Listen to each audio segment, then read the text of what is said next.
What's going on, friends? It's Anton Daniels, and I gotta have a conversation with you guys about Tiege Hanley because you see how the sun is hitting me? This is no finesse, no makeup, no filters, no none of that. This is 100% Tiege Hanley.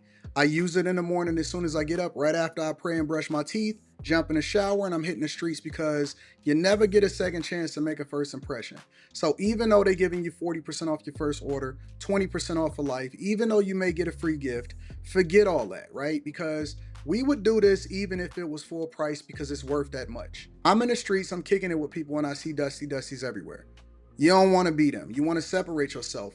And the way that you separate yourself is self-care. Ladies get it for the fellas. Fellas don't wait for the ladies to get it for you. I'm about to hit the streets right now and I'm feeling confident. I'm feeling great. I mean, I already got confidence, but to have that extra boost of confidence, knowing that you've taken care of yourself and you set yourself apart from all of the rest of the sheep that's walking around making bad decisions on a daily basis.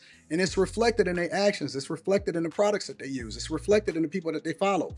And so if you're trying to level up, if you're trying to make sure that you look good, they're going to send you the pack. They're going to give you all of the instructions on how you're supposed to use it. Then make sure you get your Tiege Hanley. Again, 40% off your first order, 20% off for life. Get your free gift. Make sure you tap in with your boy Anton Daniels because Unc is never going to lead you wrong. I would never have you use a product that I don't use myself. Again, they've been rocking with me for a long time. Make sure you get your Tiege Hanley. I love you. I appreciate you. I'm going to holler at you guys later.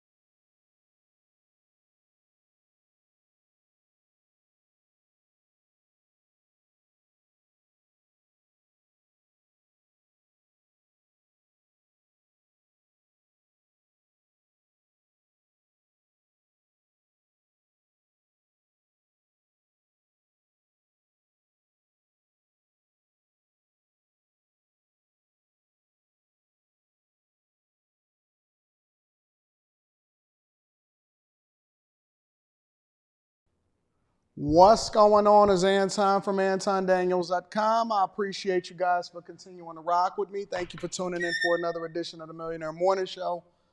I am your host, Anton Daniels, and it is Wednesday, October 9th, 2024, year of our Lord. Y'all ready to get it rocking? Let's get it rocking. You locked in with me for the next 2 hours. We're going to get it in and we're going to have a good time. What up, what up, what up, what up, what up to all of my friends and family? Let's get the housekeeping out of the way first and foremost. Tiege Hanley, 40% off your first order, 20% off for life. Ladies, get it for the fellas. Fellas, don't wait for the ladies to get it for you. It's a phenomenal product. Secondly, make sure you tap into the Patreon. Just posted something in there today. Just posted the update for Block Club today in the Patreon. Go and tap in. Go and find out what's going on. And then let's get this money. And last but not least, make sure that you pull up on me in Atlanta on November 2nd. And then Detroit on December 14th because we're going to be doing a live show and I want to come and kick it with you in person. All right? Last but not least, let me say one more thing.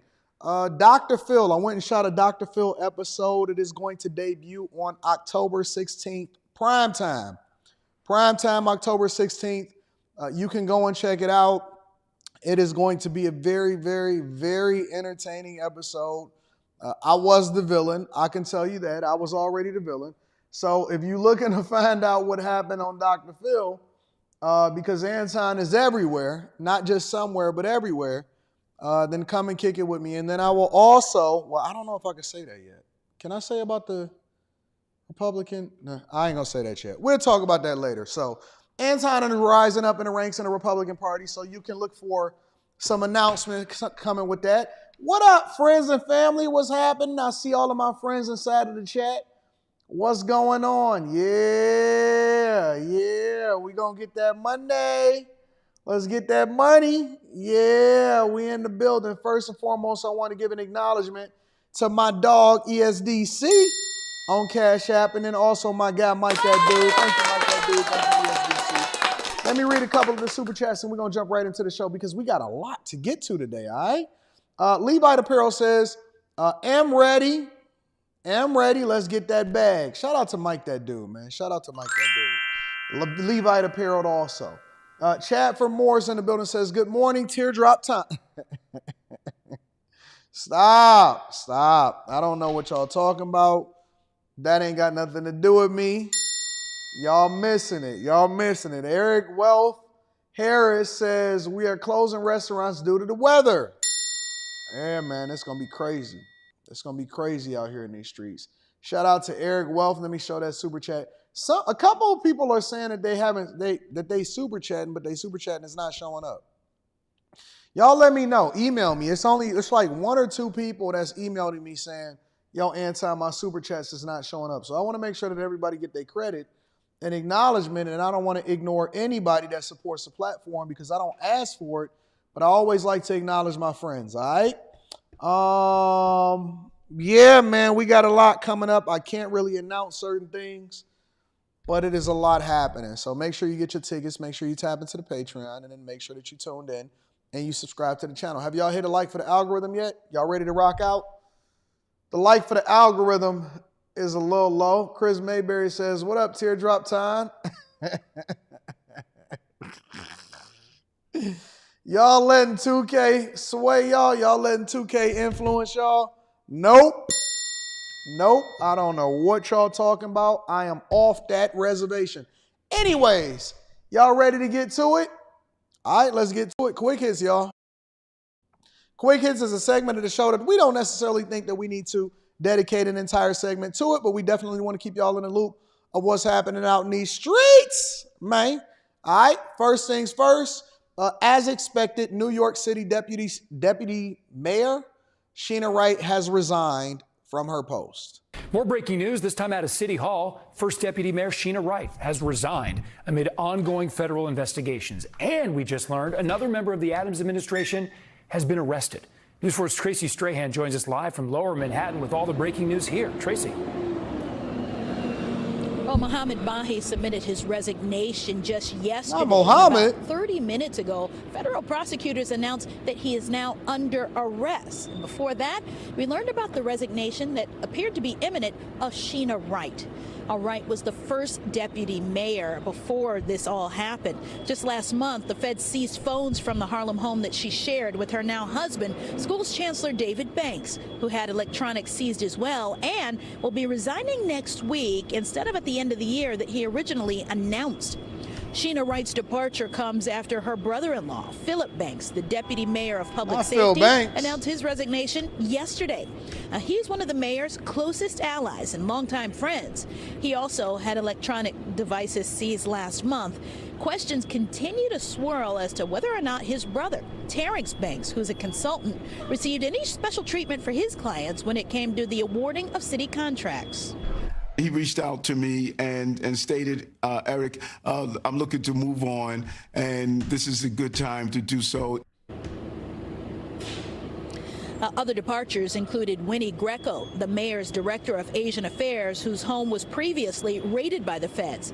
Mohammed Bahi resigned as well. He worked in the mayor's community affairs unit, and News 4 has learned that federal prosecutors announced his arrest, saying he's charged with witness tampering and So they basically just had a whole racket happening over there in New York. That's basically what y'all telling me.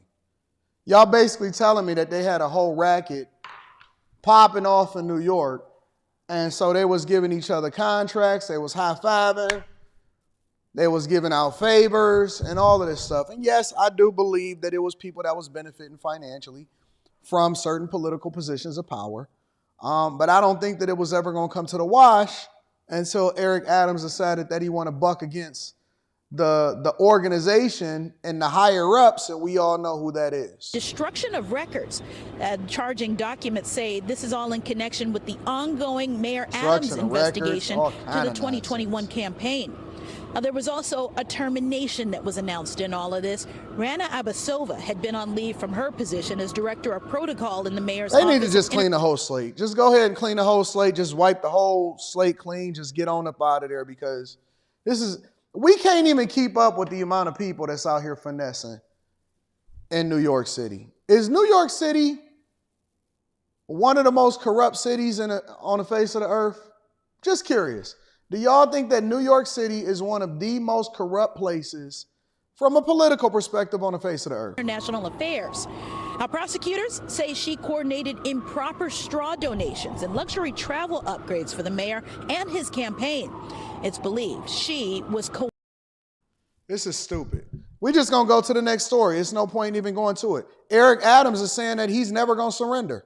Another staff shakeup is rocking City Hall this morning. This time it is the first deputy mayor who joins a growing list of senior officials who have made their exit amid a federal corruption probe. Christine Fan joins us live from City Hall with the details on this. Christina. Chicago. Everybody saying Chicago. Good morning, Chicago's Mary. worse. A total of 7 high-ranking officials with the Adams administration have now left as 4 federal corruption probes swirl around City Hall. First Deputy Mayor Sheena Wright submitted her resignation on Monday following the resignation of her brother-in-law, Philip Banks, who served as the deputy mayor for public safety. And the How do all of these people that's related get into the same offices? Oh, this person is the deputy mayor. Oh, this person is the deputy mayor. This person is the deputy mayor. Brothers-in-laws, brothers, spouses, everybody just fleecing New York City for all of their money. announcement that her husband, Schools Chancellor David Banks, would leave later on this month. She just got Meanwhile, married the to feds him. have charged a former Adams staffer with witness tampering and destroying evidence. Mohammed Bahi, who resigned Monday as the mayor's liaison to the Muslim community, is accused of encouraging a businessman to solicit illegal straw donations from 4 of the businessman's employees and then lie to the FBI about it. Last night, during a reception at Gracie Mansion, a fired-up Mayor Adams insisted that he's innocent. I didn't do a damn thing wrong, and I'm not going to surrender to anyone telling me that I did something wrong.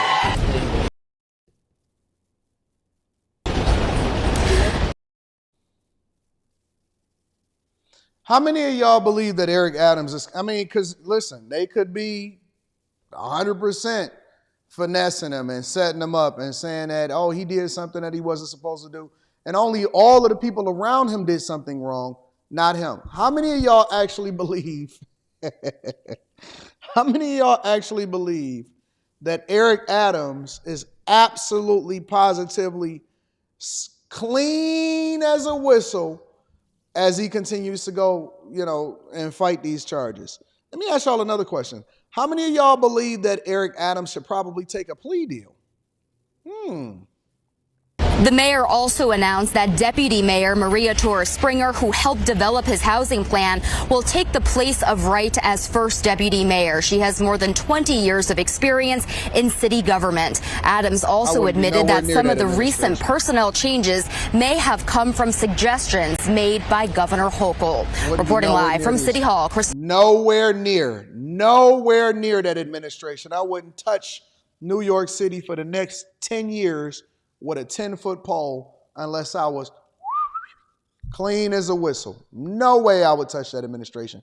And then last but not least, Tiffany Henyard. Why is she so colorful all the time? Why she got to bring attention to herself? Has anybody ever taught Tiffany Henyard how she's supposed to dress professionally and that you're not supposed to present yourself as a rainbow or a flamingo when you're doing city business? That is just not cute, and it does bring more attention to you unnecessarily, especially when people are questioning your leadership. But anyways, a couple different things happened with Tiffany Henyard. Allegedly, she was served an eviction notice while she was at a meeting, but then she also pulled up to a different board meeting after she closed her board meeting in order to make sure that she let the people know that the trustees are not operating above board. New here at 10, some new drama in Dalton. There were dueling village meetings tonight, one held by Mayor Tiffany Henyard, the other by a majority of Dalton trustees in a separate location. And NBC5's Regina Waldrop is there reporting that the trustees tonight got a surprise visitor. 2 agendas, 2 meetings in different locations. It was a little confusing for some residents, but the meeting here at Village Hall canceled after a few minutes because they didn't have a quorum. In Dalton Monday night, competing village board meetings. I want to thank my 2 trustees, Trustee Andrew Holmes and Trustee Stan Brown, for showing up. At Village Hall, Mayor Tiffany Henyard, 2 trustees and some department heads, the meeting canceled. As you can see, the board did not show up, and these are the things that the residents are tired of. When we sit here and we set a schedule to attend a board meeting, their jobs as legislative councils to show up. Meanwhile, at Dalton's field house, a majority of trustees and about 24 residents. Then drama when Henyard shows up at that meeting. Just to be clear, since y'all were making all that noise, just to be crystal clear, I am here to appoint my police chief, my village.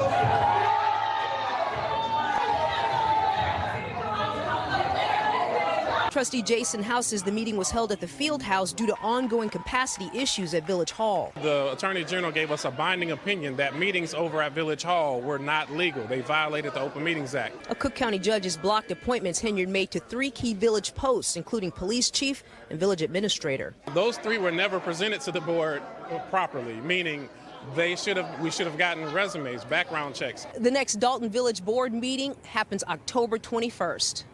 They should send a camera over there. You know how they do the reality shows, like, I don't know, what's the name of the reality shows? What's the most recent reality shows? Somebody tell me what the most recent reality shows is. Real Housewives of Atlanta or Sunset Settings or something like that. They need to just, like, honestly, Dalton, they would generate more revenue for the city and taxes and everything. And it will probably be very entertaining if they just sent a camera over there and they made it a whole reality show, because the trustees is ignorant, the mayor is ignorant, nobody works together. All you see in these communities that are ran by people that are predominantly black and look like me is chaos and dysfunction. That's what you see happening in Dalton. And I hate to say it, but it's just true. You see chaos and dysfunction taking place in a lot of these places. They can't never get along. Oh, he violated this, she violated that. The opens meeting asks us an opinion and we gonna shut you down. Listen, bro, until you can reveal whatever it is investigation that you want to reveal, you can do whatever it is that you need to do. At the end of the day, the city still needs to be ran. So whether you like the person or not, you're still governing over a group of people that are suffering. So you could not like her, but that don't mean that you don't have to tolerate her, because you still got to do your job and you still got to remain professional. But because it's just stupid. It's just all dumb. Ladies and gentlemen, that's your quick hits. All right, let me go ahead and read these super chats, and then we're going to go ahead and get started with the real part of the show. Duran Lee says, when that teleprompter went down, Kamala turned into Milli Vanilli. That is true. Good morning, AD says, high tolerance. High tolerance says, good morning, AD. Crook County stands on business. They giving NYC a run for first place. I'm afraid of politics, to be honest with you. It needs to change. Got to be some people to go in there and take some bullets, but it needs to change. But I'm so tired of politics. Anyways, let's go ahead and get started with the real part of the show. All right. Hurricane Milton, as predicted. A lot of people was asking me, like, Anton, what happened to the show yesterday? Well, we had a couple problems with CBS. And so it's there, but it's not. And so we're challenging it. And until we do, what I'm going to do, I think today, I'm going to edit out the part where CBS, I guess a 60-minute interview, the full one. They didn't want anybody to have, authorization to be able to react to the full one. And so what they did was they basically said, hey, we're going to block it.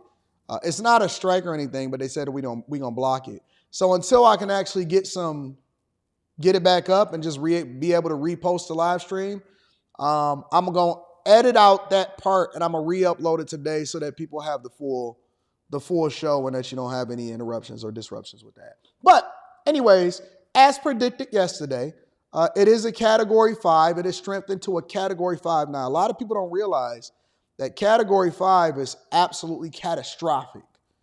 It is 100% catastrophic. And for some reason, people are not heeding the warnings that the Tampa mayor said. They're not heeding the warnings of the media. They're not heeding the warnings of the president. They're not heeding the warnings of the governor. But it has strengthened into a Category 5, and it's going to move further south. And so this is currently what's happening with Hurricane Milton.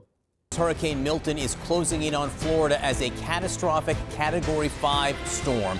It is poised to be one of the most destructive natural disasters in Florida's history. Officials just forecast the storm will hit as a Category 4 along the west coast. Tampa, St. Petersburg, Sarasota, you can see down to Fort Myers, all in the path. Big population centers all extraordinarily vulnerable to a predicted huge storm surge. The outer bands are now being felt. Bridges to some barrier islands have already been shut down. Officials say if you can get out, but that window is closing. CNN is stationed along the coast. First, let's get the new forecaster, meteorologist Derek Van Dam. Derek, tell us what you're seeing. Yeah, John, we are less than 24 hours away from one of the most powerful top 10 Atlantic Basin hurricanes to ever form that will impact western and southwestern portions of Florida. This did not weaken overnight, and those are sobering words because we're only a matter of hours until we experience tropical storm force winds in this region, and it's only a matter of hours before we start to see the water levels start to come up. The latest track from the National Hurricane Center does show a Category 4 major hurricane making landfall late tonight into early Thursday morning. The exact location of that most powerful right front quadrant of the hurricane is so important. We know this is a game of miles, right? One computer model still showing a worst case scenario for Tampa. I wouldn't even be in Miami, and Miami was not one of the initial places that they said that needed to be evacuated. I wouldn't even be in Miami. I would be nowhere near Florida. Worst case scenario, they need to go to evacuation centers to make sure that they are above high ground because, again, the preservation of human life is priority number one. But it's a lot of people. Man, you wouldn't believe. People were sending me Instagrams and TikToks yesterday of people all over the world sitting there reacting to, or people that are directly in the line of sight. It's people in Fort Myers, Tampa, Sarasota, St. Petersburg, or wherever it is that y'all are. All of those people that's in that concentrated area, it is people over there that is basically saying, we ain't going nowhere. We in our mobile homes, we in our regular cribs, our one-story houses. They said we ain't going nowhere. Next, I'm actually going to go through a YouTube video of a woman that is explaining, and we're going to react to it together because I have not seen it, but it is something that is going viral apparently. It is a woman that is basically saying, yo, listen, I ain't going nowhere, and let me explain to you why. So I want to see what her explanation is, and I want to react to it in real time. But how can you not get the hell up out of Dodge in this? Bay, but there are other computer models that bring it to the south. We should expect these types of wobbles with this type of an intensity of this magnitude. These storms tend to wobble back and forth, and that again determines who will see the worst impacts. One thing's for sure, the catastrophic winds will not be confined just to the coastline. They will stretch far inland. And notice this updated map. This has extreme catastrophic winds, that's major hurricane force, from Hillsborough County into Lee County, including Charlotte, as well as Sarasota. Now, in terms of this unsurvivable storm surge, again, it is that right front quadrant that is so critical. 10 to 15 feet. You can see that includes Sarasota, the Port Charlotte region. We are watching the satellite depicting every moment in its track as so critical on whether or not this has a southerly component or a northerly component and who gets the worst impacts. Flooding rain will be a concern. People keep saying they're not going nowhere because they don't have no money. They're giving you free resources to be able to get to evacuation shelters that's not even far from where it's going to be hit. Stop. Okay, you know what? Maybe this is the purge that is about to happen because of hard-headedness.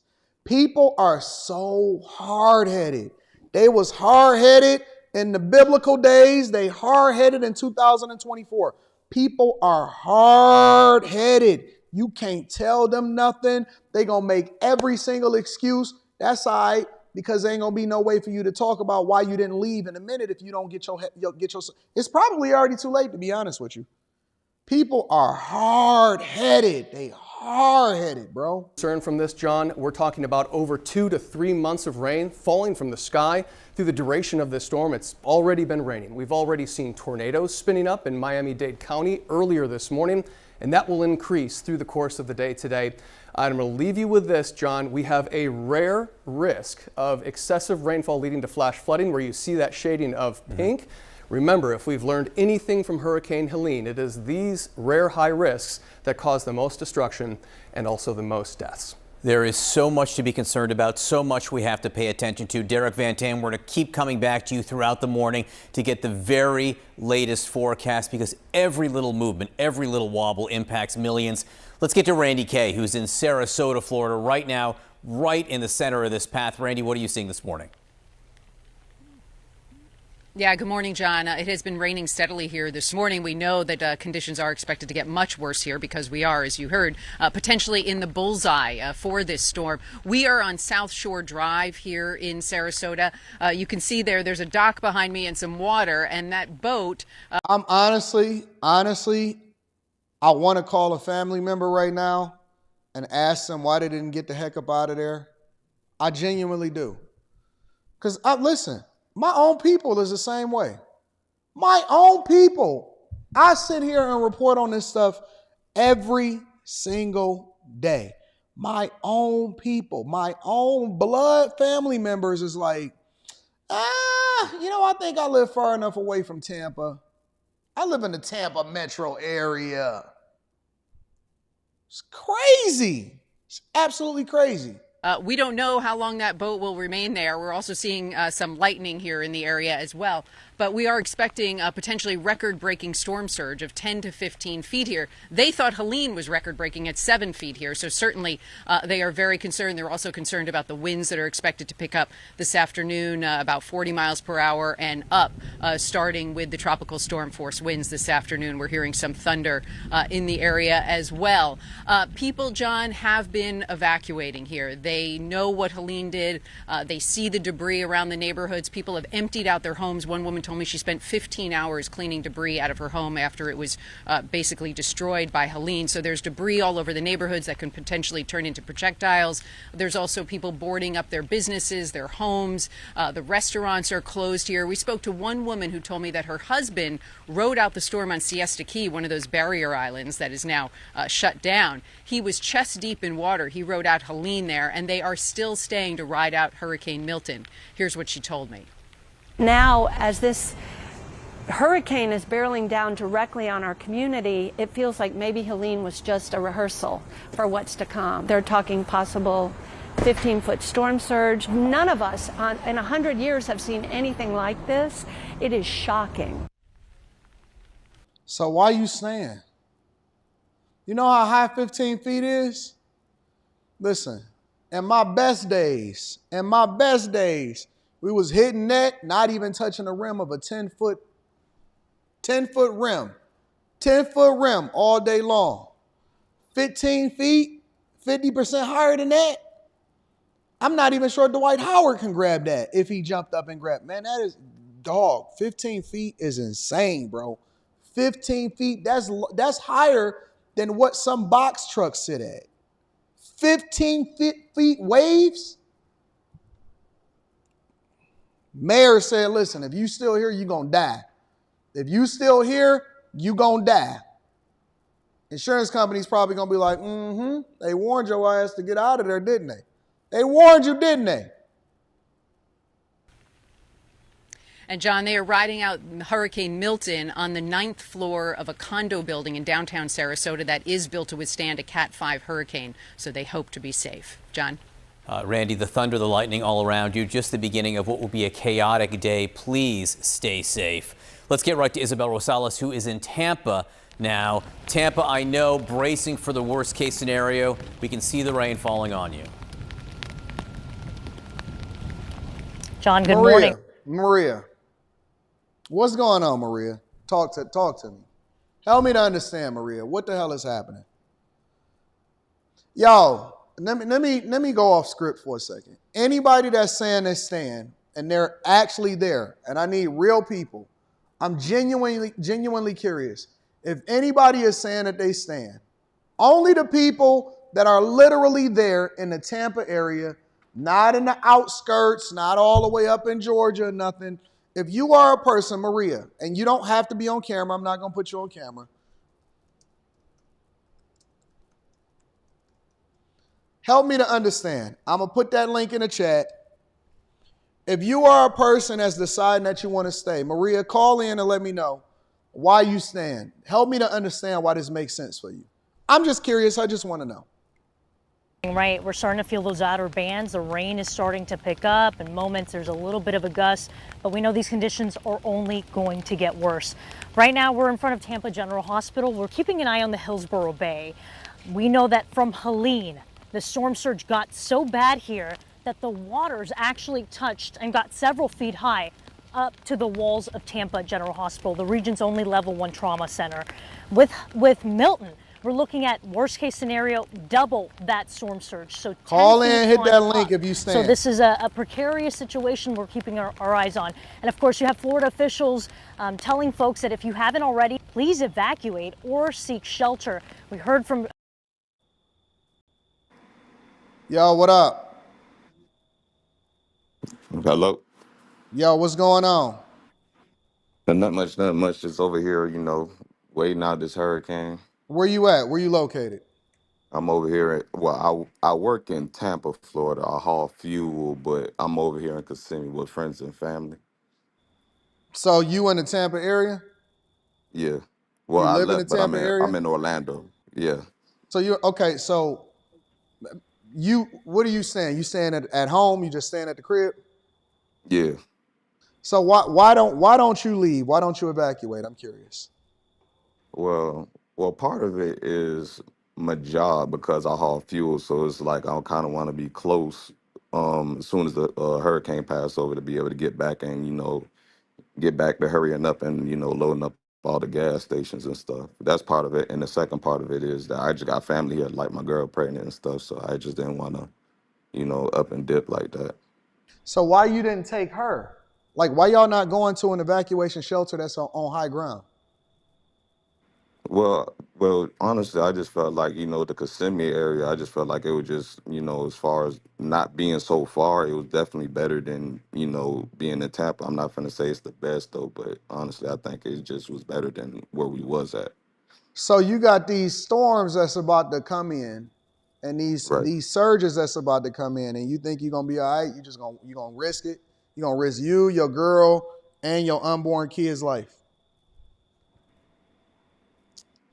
I mean, in all honesty, yeah, it's bad, but I mean, well, I'm gonna say this. I grew up in Florida, and when I was down in West Palm Beach, where I grew up at, we had like 4 of them come back to back, and like a few of them category 4. And I'm kind of just looking at it like, if we stay inland, maybe we just the brunt of it probably hit Tampa and stuff, and we'll probably probably weekend to get to like a category 3 or 2 by the time it reach us.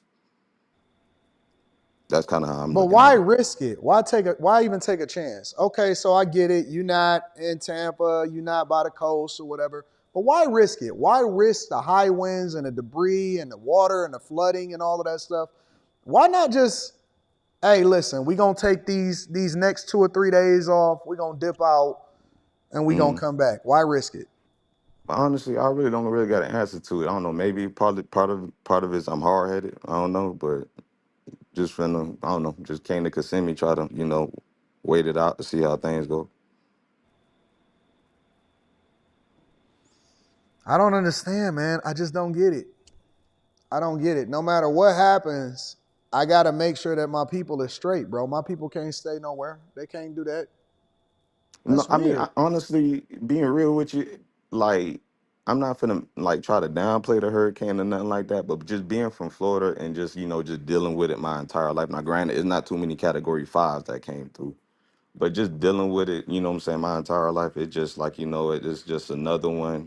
Just gotta weather the storm and just pick up the pieces after the fact. It just is one of them things you just can't control. I get that. I could have left and probably I don't know, maybe went down to West Palm or Miami, but. I don't know. Maybe I don't know. It's just I'm hard headed. I just leave it like that. Yeah, but it ain't just you. It's also your kid, your unborn kid, and your girl. Yeah.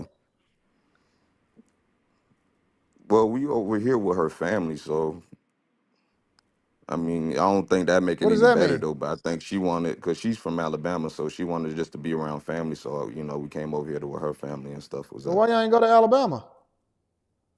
I don't know. I don't think she wanted to go over there. I don't know why, but well, you don't have a choice. Well, hold on. When did women start getting a choice over what's best for the family, especially when it comes to provision and protection?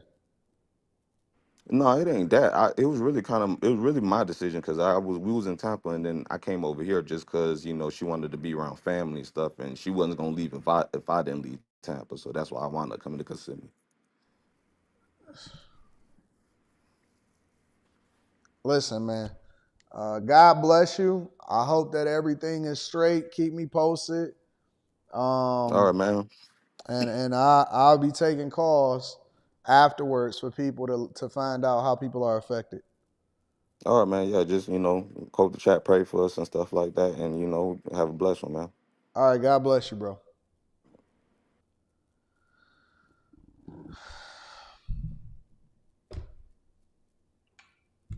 I don't know. I guess we all different. I guess that's what makes us individuals. My family, my people, minds that live with me, they don't have choices when it comes to certain things. They got choices on what they want to eat for dinner.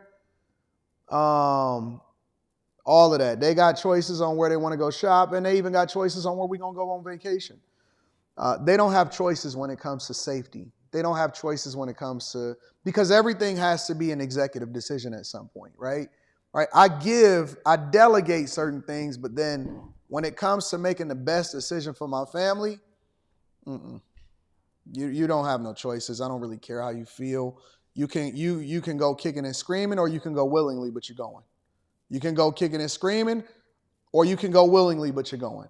There is no level of risk that I'm willing to put my family into. Zero, zilch, nada. You got to come. You got to come on. Time to go. Time to go. So I know that y'all all are in partnerships and stuff like that, but keep me posted on what's happening out in these streets because I genuinely do not understand. I don't. I just don't. I don't understand it. Sheriff Chad Chronister of Hillsborough County saying that this is the 11th hour. Please get out. This is your shortening window of time to leave the area. Another matter of concern here is once these winds reach about 40 miles per hour, this is a community of bridges. You're going to start seeing the Sunshine Skyway, the Howard Franklin, the Corny Campbell Causeway, these bridges beginning to shut down. Also, first responders not as willing to go out. If you are a person that's directly in Tampa or in the Tampa area, I know it's a lot of people that live there that watch this show. We got thousands watching right now. Make sure that y'all hit a like for the algorithm. Let me know. I'm going to put a link in the chat for y'all to be able to call in and help me to understand why y'all stand.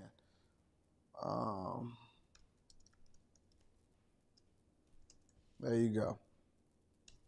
Let me know. Help me to understand how y'all stand. All right?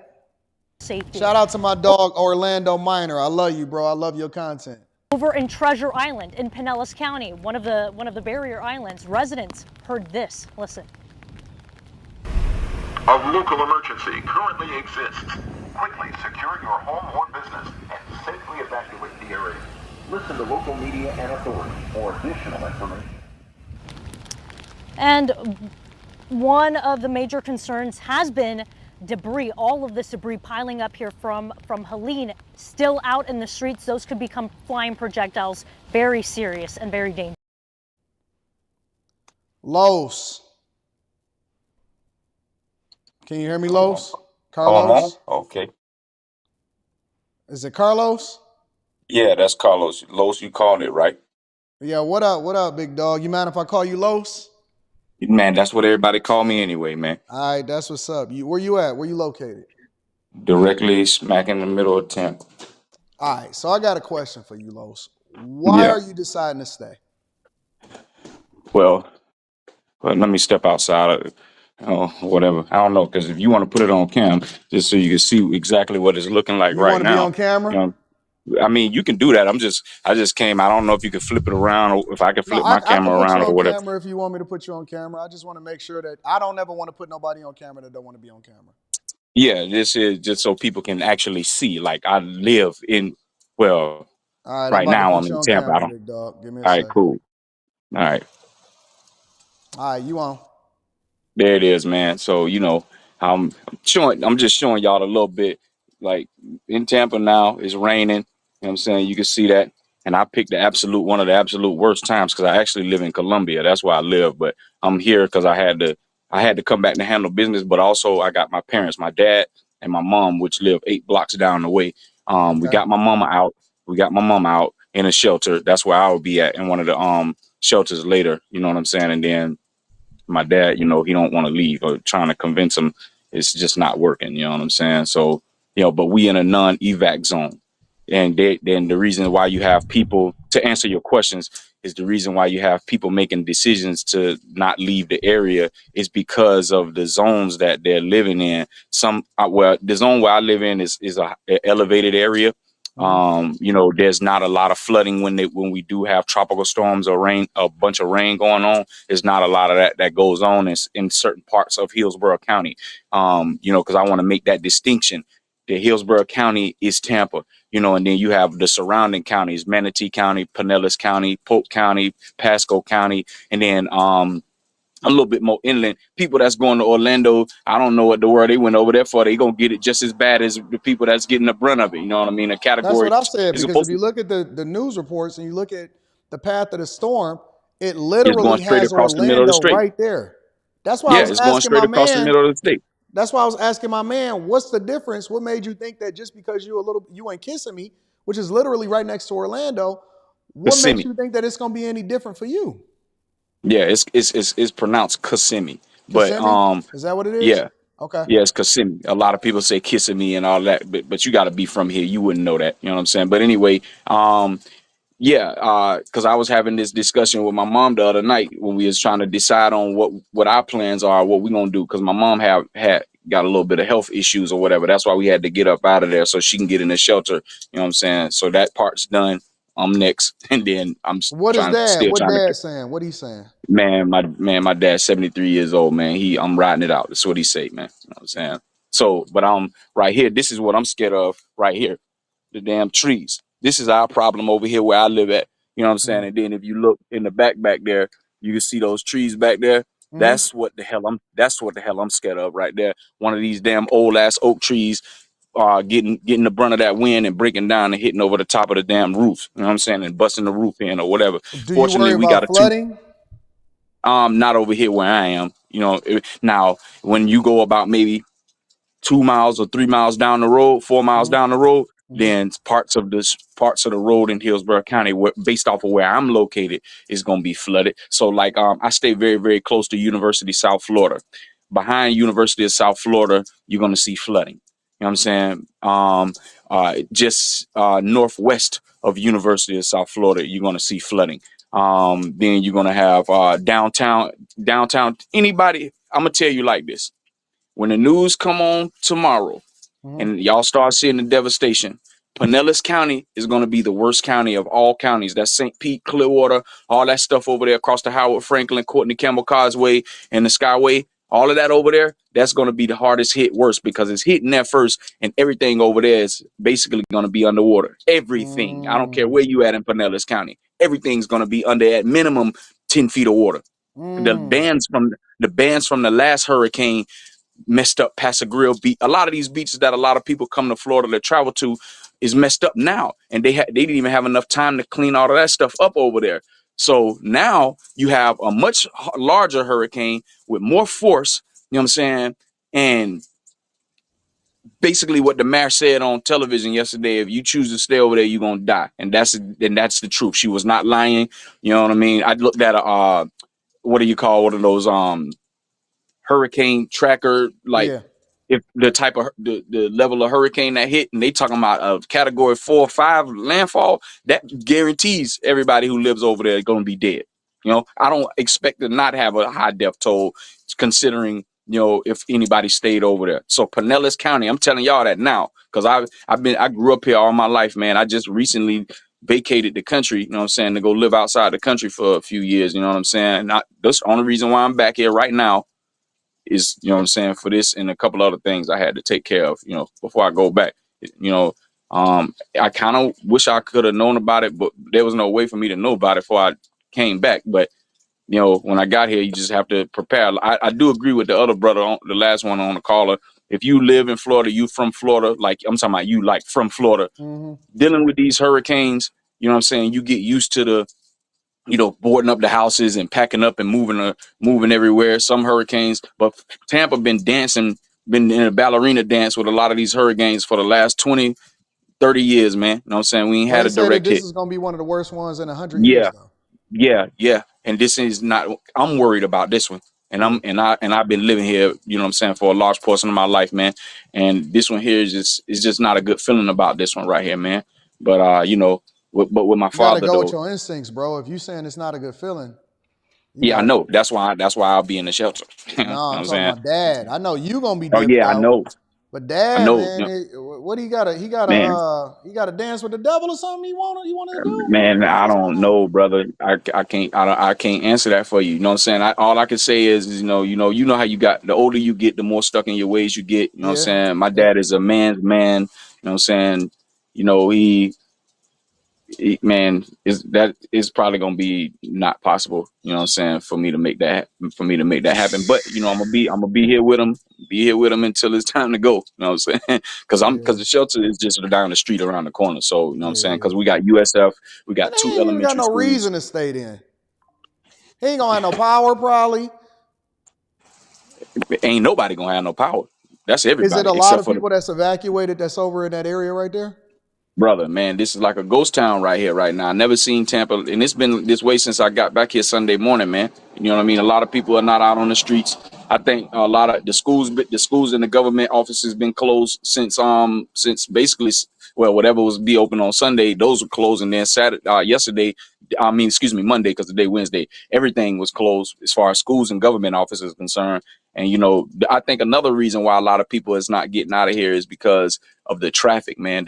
Like I looked at that, man. You had gridlocks on the highway going north. You know, you got to Yeah, really but that go don't all the have way nothing to down to. do with the shelters, though.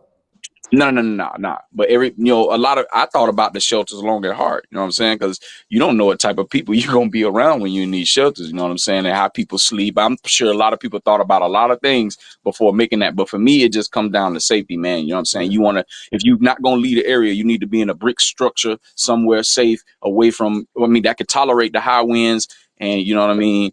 And away from a flooded situation, because those really the two things that most of the Tampanians gonna be dealing with, who didn't leave, is floods and high winds. So if you're gonna be here, then I think you need to be in a brick shelter somewhere. You know, we got, man, yeah, I don't know if people knew this, but Hillsborough County is the 8th largest school district in the country as far as grade school is concerned. 8th largest. So that means we have over 180 school structures here, and probably about maybe 30 to 40% of those are shelters. You know what I'm saying? And then, like I said, I stay close to the University of South Florida, which is also a shelter. So, you know, you have options and places to go. It's just a matter of people wanting to do it. You know what I mean? It's a lot of So, people that moved to Tampa over the last few years, mhm. and they not from there. They're not even from Florida. Yeah. Is the insurance companies pulling out the way that they reporting about it on the news and stuff like that? As Yeah. far as Yeah. Yeah, they're pulling out of here, man. It's like maybe 2 or 3 insurance companies that are covering the homes down here, but like the State Farms and the Liberties and all of those places that you see on, sponsored in football games or whatever, they pulling up out of here, bro. You know what I'm saying? Because they don't want no parts of it, man. They don't want no parts of anything down here. So like people coming down here buying houses. Another reason why it's taking so long for houses to sell is because you can't get insurance to cover them. You know what I'm saying? Because a lot of these homes, in my opinion, are not built hurricane safe. You got plywood and 2x4s holding up a lot of these new houses in these new areas, and those right there, you know, just like the 3 little pigs. You know what I'm saying? Huff and puff and blow your house. Well, this is gonna blow a lot of communities down. You know what I'm saying? Even, man, they have a whole apartment complex like towards the central part of Tampa that they building, man, and it's nothing but plywood and board. That if we get the direct hit, all that's gonna be on the ground, all of it. The entire structure, all 8 buildings that they got over there, gonna be on the ground. I don't even know why would anybody want to live in that anyway. You know what I'm saying? To be honest with you, you know, but yeah, man, that's a true story, man, about the insurance companies, man. Because I know several realtors, I know several people that's from Tampa that was trying to buy homes, and it got really, really difficult for them because they can't get insurance coverage. would you knowing what you know, being raised there and stuff like that, would you suggest that people after this is over actually would you ever suggest that people move into Tampa or the Florida area like that? Knowing what you know and seeing how things are starting to play out. Well, I'll say this. You know what I mean? This is just my belief. I don't think that this storm is natural. I think it was manufactured. Probably. This is just my personal belief. And because for them, the way that they describing it, and how fast it got to a Category 5. But to answer your question directly, I would say yes, but you still have to consider the outside parts of Tampa or Hillsborough County, or go to a surrounding county. I would say that. You know what I'm saying? Tampa has become, over the last 10, 12 years, so congested with the people that's moving here. Like, they're building in areas, former swampland areos. You know what I'm saying? So those homes, in my opinion, they wouldn't have solid foundations. Yep. And then on top of that, it rains pretty frequently here. Tampa's the lightning capital of the world. You know what I'm saying? So, you still have to deal with, flash floods from tropical storms and any type of wet weather here in Hillsborough County and Pinellas County specifically. But then when you start, expanding out, because I own 3.5 acres of land in the county east of us in Polk County, behind, going into the track of Disney World. And, and I bought there specifically because, I could see, the path of growth in that area because it's all inland, but one of the acres that I did buy happens to be in a former swampland. Yeah. Here in Michigan, if you buy land, you actually have to do a survey. And if you buy land, you don't have to, you can though. If you buy land in the swampland area, they won't let you build on it. Yeah. That's what I was scared of. Yeah, that's what I was scared of with the 1 acre. That's how I know about it, but for right now, it's not like that, it's just in it's a dense swampy area. But the way they building stuff around here in Florida, man, they're gonna find a way to get around all that. So because there's too many people moving here, man, and it's becoming landlocked. So it's difficult. It's actually difficult to buy plots of land, and if you can find anything that's available, it's going to be super expensive. I was fortunate enough to get my 3.5 acres that I have, about 9-10 years ago, man, when the prices were still kind of low before all of this movement boom started happening. But the short of your answer is yes, you can move here to this area even after the fact. It's probably going to be some opportunity to purchase and fix and flip or rebuild or whatever. For sure, that's going to happen. If you insurance adjuster, you might want to go ahead and get your license renewed, because there's going to be a lot of work down here. You know what I'm saying? For you, for sure. You can make you a lot of money real quick if you're an insurance adjuster. But at the same time, look at opportunities to invest. So I wouldn't say directly in Tampa. I would just say look on the outside of Tampa, because those are where the best opportunity is going to be, for investment, if that's the case, if that's how you're looking at it.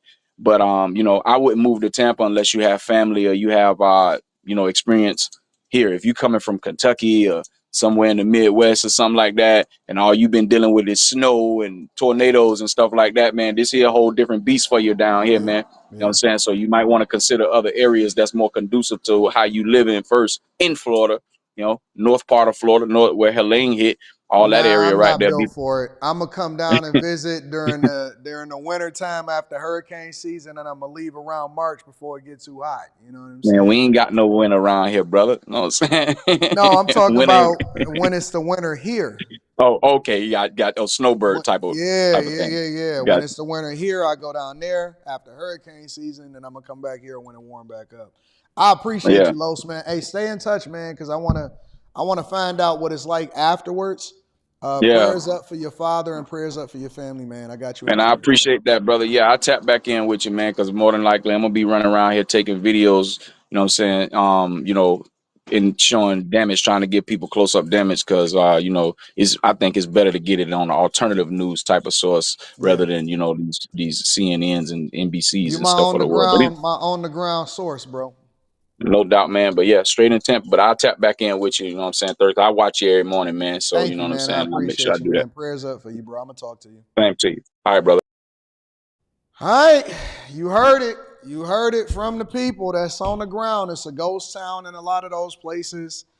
Some people older is deciding not to leave. Some people are younger, deciding that they have to be there. Some people are just local and they just so familiar with being there that it's difficult for them to make the adjustment. So again, I'm gonna stay in. I'm gonna stay on top of this, and I'm gonna definitely keep y'all up to date of what's going on out in the streets. All right.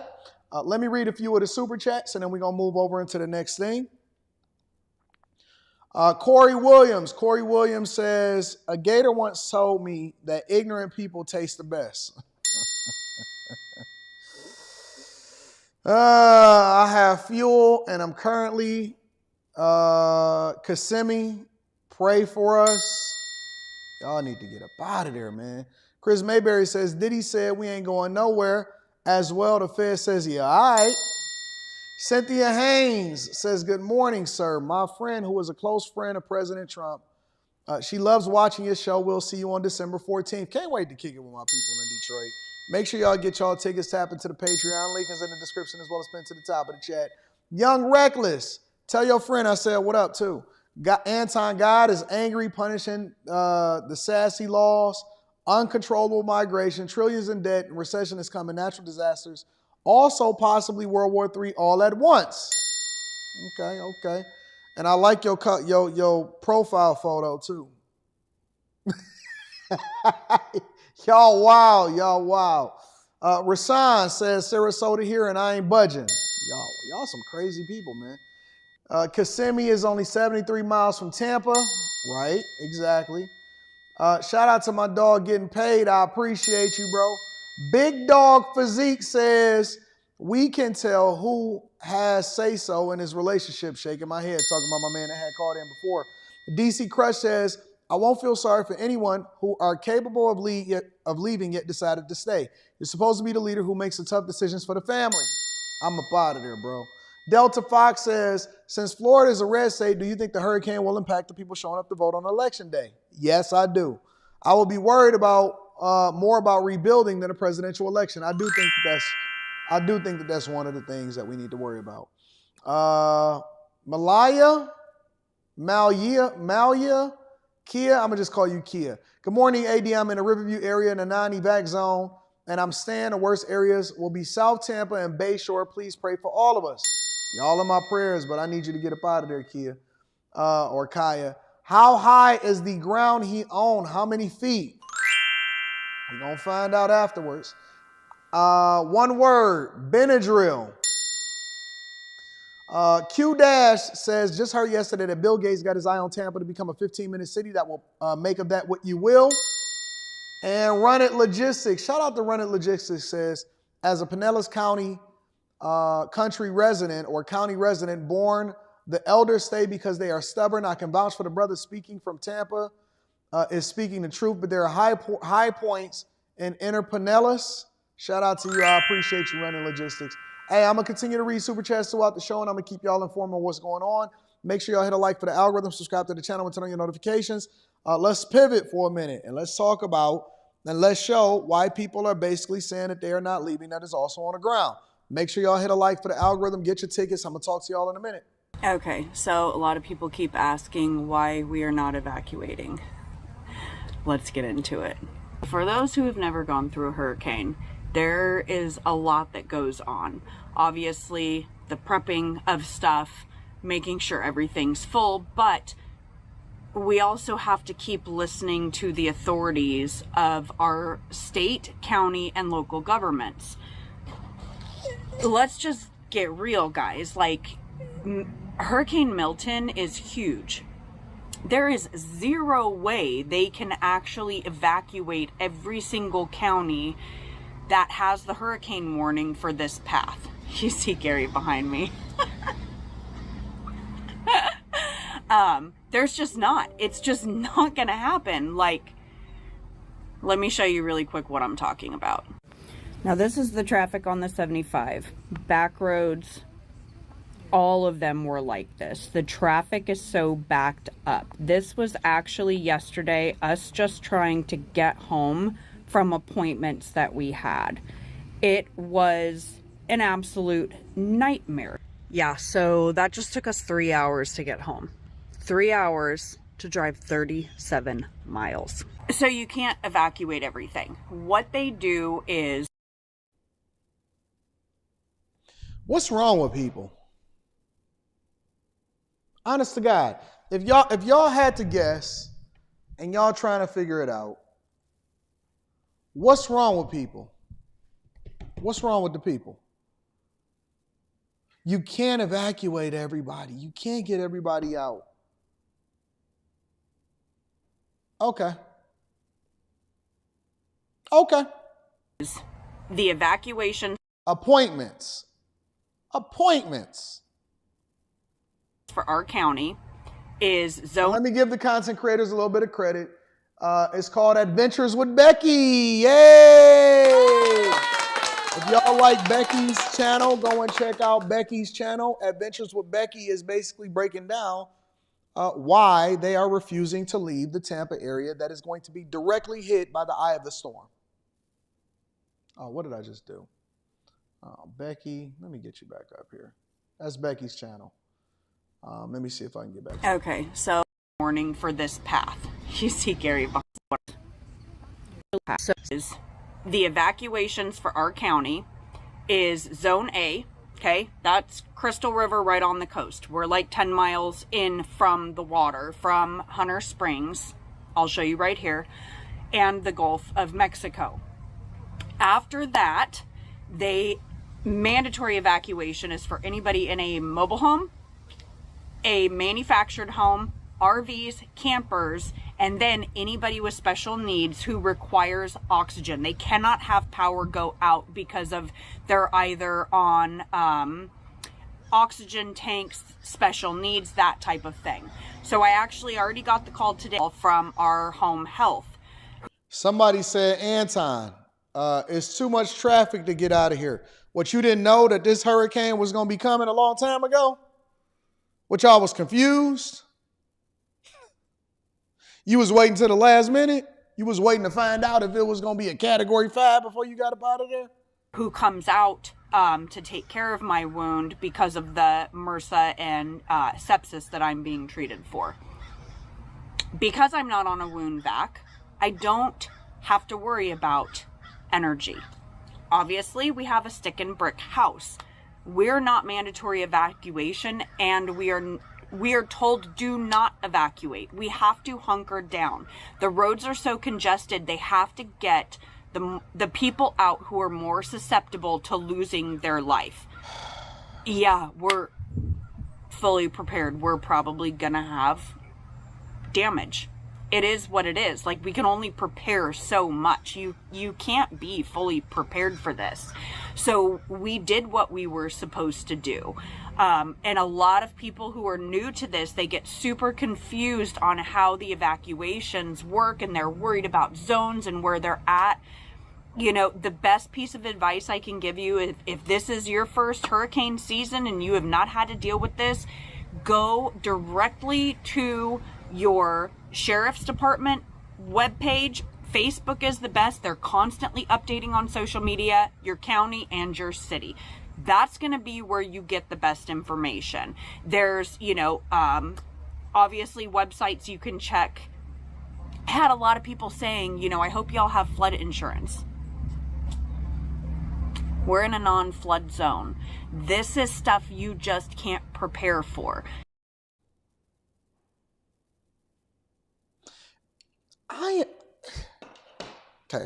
I know I'm a C student. If you live in Florida, how are you in a non-flood zone? The whole state is a flood zone. The whole state is a flood. Did the insurance company sell you on that one? Hey, listen, we got this insurance for you, but you don't need no flood insurance because you in a non-flood zone. You in the zone that don't flood, you ain't got to worry about it. I know. You 10 miles from the coast, you in a non-flood zone. Don't even worry about it. It's not even going to affect you. Not a big deal. Just sign right here on the dotted line and you all set. You good to go. You and your family, okay, I got you.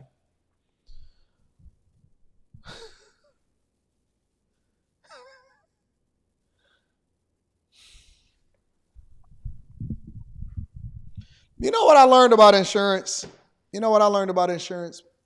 That I get the best possible coverage in every circumstance. I don't care if it's car insurance, health insurance, home insurance.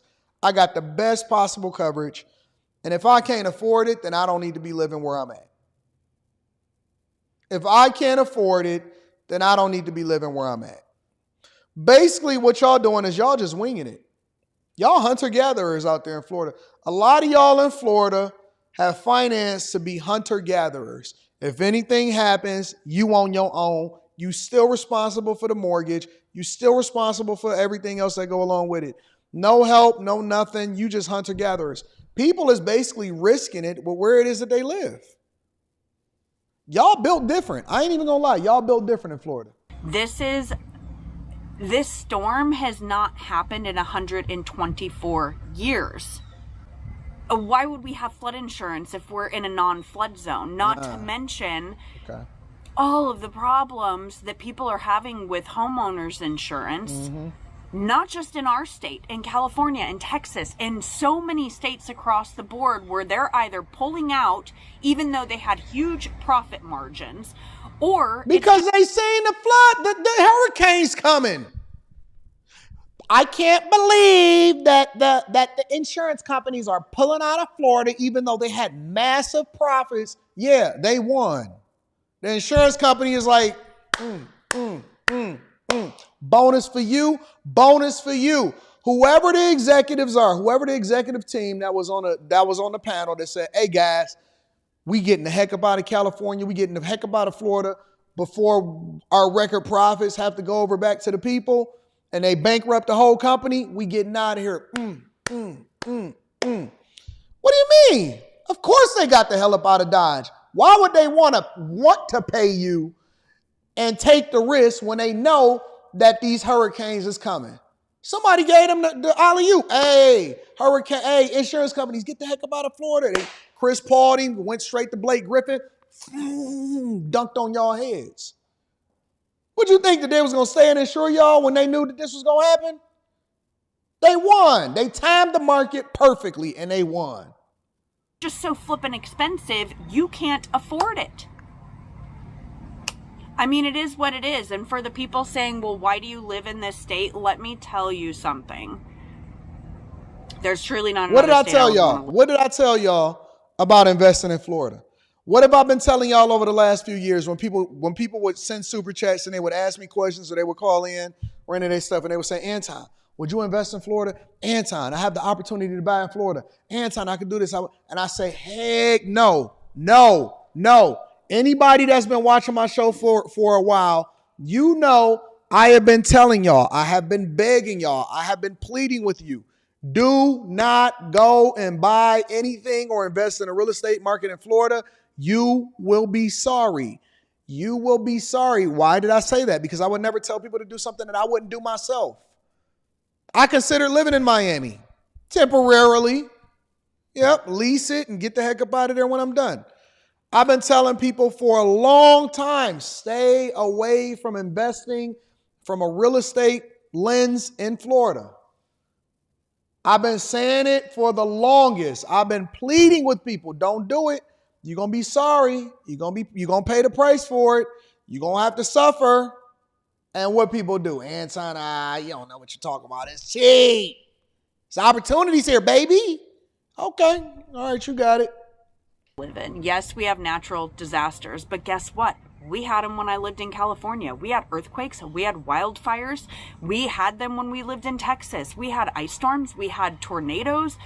It doesn't matter where you live. The only difference is your natural disasters that you deal with, they're just different.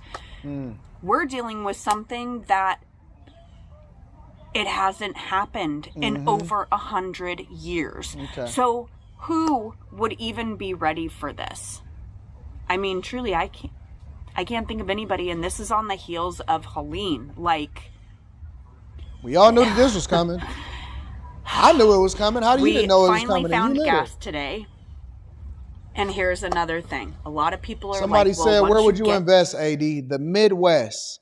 The Midwest is where all of the money, all of the future investment is going to go. And I know some people are going to say, I don't like the cold. The Midwest is where all of the money is. Listen, if you want to be ahead of the curve on where all of the profits are going to be, and I got several different reasons. It's got the largest body of fresh water. Listen, the Midwest is where it's at. If you want to pass on, because we only going to be here for the next, 50 years or something like that. If we lucky, 40, 50 years, some of us. If you want to pass on something to your kids, that's largely going to be unaffected, but is going to skyrocket in value because of the things that we see happening, the decisions that we see happening today from the federal government, as well as how we see things changing in society and geography and all of that. The Midwest is where all of the money is going to be. I'm telling you, you are, even with the prices the way that it is now, you are on the ground floor of a gold mine. If you are in the not Chicago, stay out of Chicago, all right? They don't know how to manage their city effectively.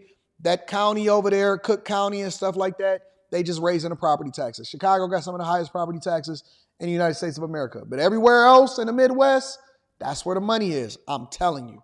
You heard it. Dispute it. Dispute it.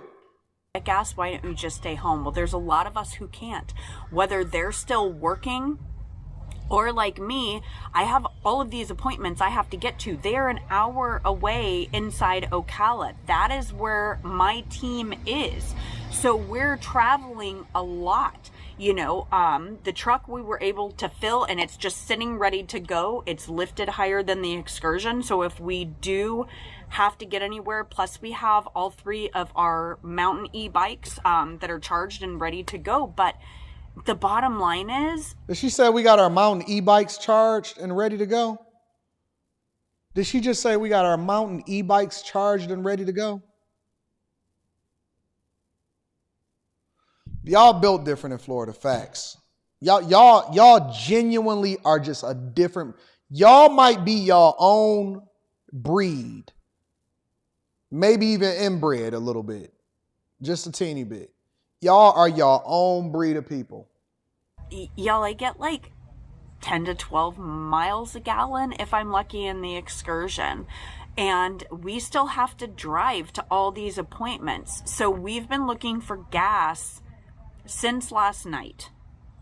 Everything around us is empty. So this morning we went back into Ocala, even though we did not have an appointment, because we figured, okay, it's much further inland, chances of getting gas good. Yeah, it wasn't. They were out. So we decided, okay, we're going to turn around and come back. Everything by us still, there is none. And, you know, that's one of the cool things about being in smaller areas and more rural is, you know, we know owners. We know people who are the owners of the gas stations, and they're a big part of the community, and even asking, and they all said they're not getting shipments until after Milton comes through. Yeah, listen, God bless y'all in Florida. I realize I realize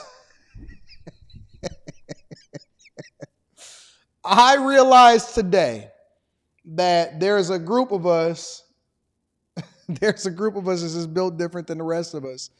And all of us is just not going to make it. All of us is not going to make it. We not all there.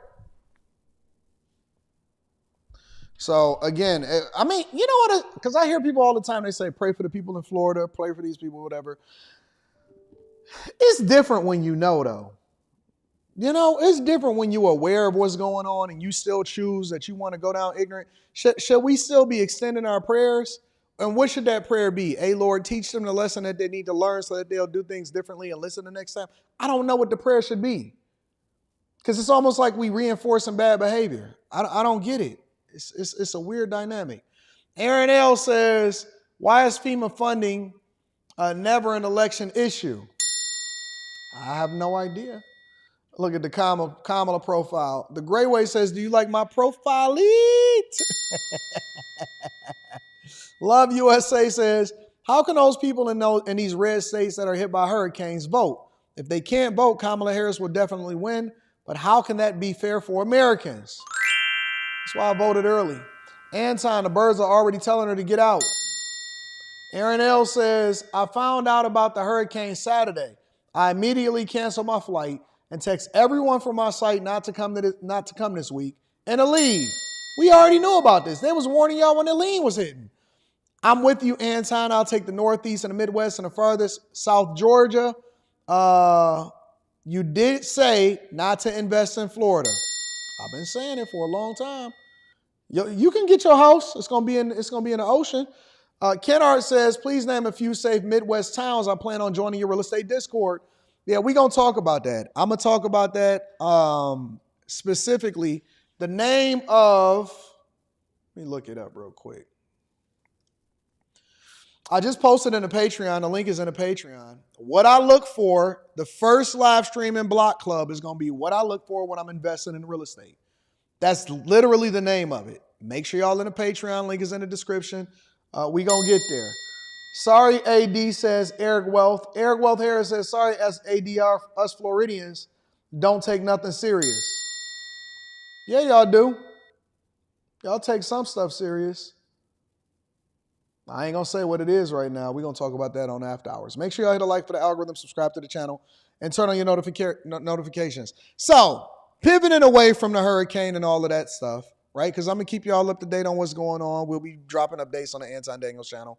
And we're going to be talking about it all tomorrow when y'all in the eye of the storm going, I should have got out. I should have got. The middle part bust downs, they in there with the Gators. Anyways, I'll keep y'all up to date. But anyways, on top of that, Kamala Harris decided that she wanted to pull up to The View. So I don't want to spend any more than 10 minutes on this because I got to keep y'all up to date on what's happening with the election. And the question that everybody is curious about that they asked her on The View was, how are you any different from the Biden administration? Again, that's the question. How are you any different from your predecessor in the Biden administration? Make sure y'all hit a like. Let's check it out. The race to the White House is now a sprint with 28 days to go. I'm going to leave that alone. 28 days to go until election. So we are thrilled that joining us right now for her very first talk Don't be show. laughing at my exaggeration of how y'all going to be in that hurricane. The waves is. Why y'all ain't leave? Why y'all pray for us? Oh, FEMA, where's FEMA to help? Oh, I think I'm gonna lose everything. I ain't got no homeowners insurance. Why y'all ain't leave? Somebody get a rescue boat out to me. On TikTok. What is you doing? Why you ain't leave? Why you still? Because you know me, I'm going to be laughing. I'm going to be cracking up. I'm going to be on your TikTok live looking at you look like a whole fool trying to understand why you didn't leave when DeSantis told you to get up out of the way. Because see, once it becomes, I'm going to do what I want to do. Once you become hard-headed, now I got to bring out my laughing. Because I stopped feeling sympathy because I don't have no sympathy for people that want to be willingly hard-headed. It's kind of like the people over there in Dalton, Illinois. It's like, why y'all still voting the same way? Why is the people in Chicago voting the same way when they told you what they was going to do? Am I supposed to feel sorry for you because you decided that you didn't want to vote? Now you suffering and you got 86% increase on your property taxes and your schools is failing and you got migrants over there now? No, you deserve everything that you get. But we'll get there. We'll get there. Y'all really gonna be Gator Nation down there for real. Let's get to Kamala Harris. I'm sorry. Appearance and live TV interview appearance since accepting the Democratic presidential nomination. Please welcome back the next president of the United States.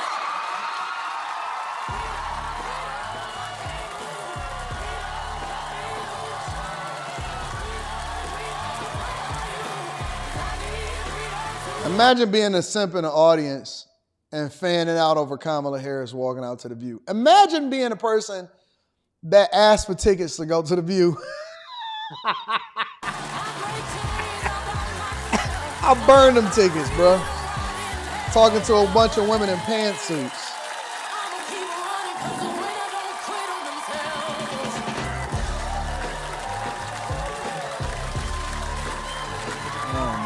You couldn't give me tickets to the View, bro.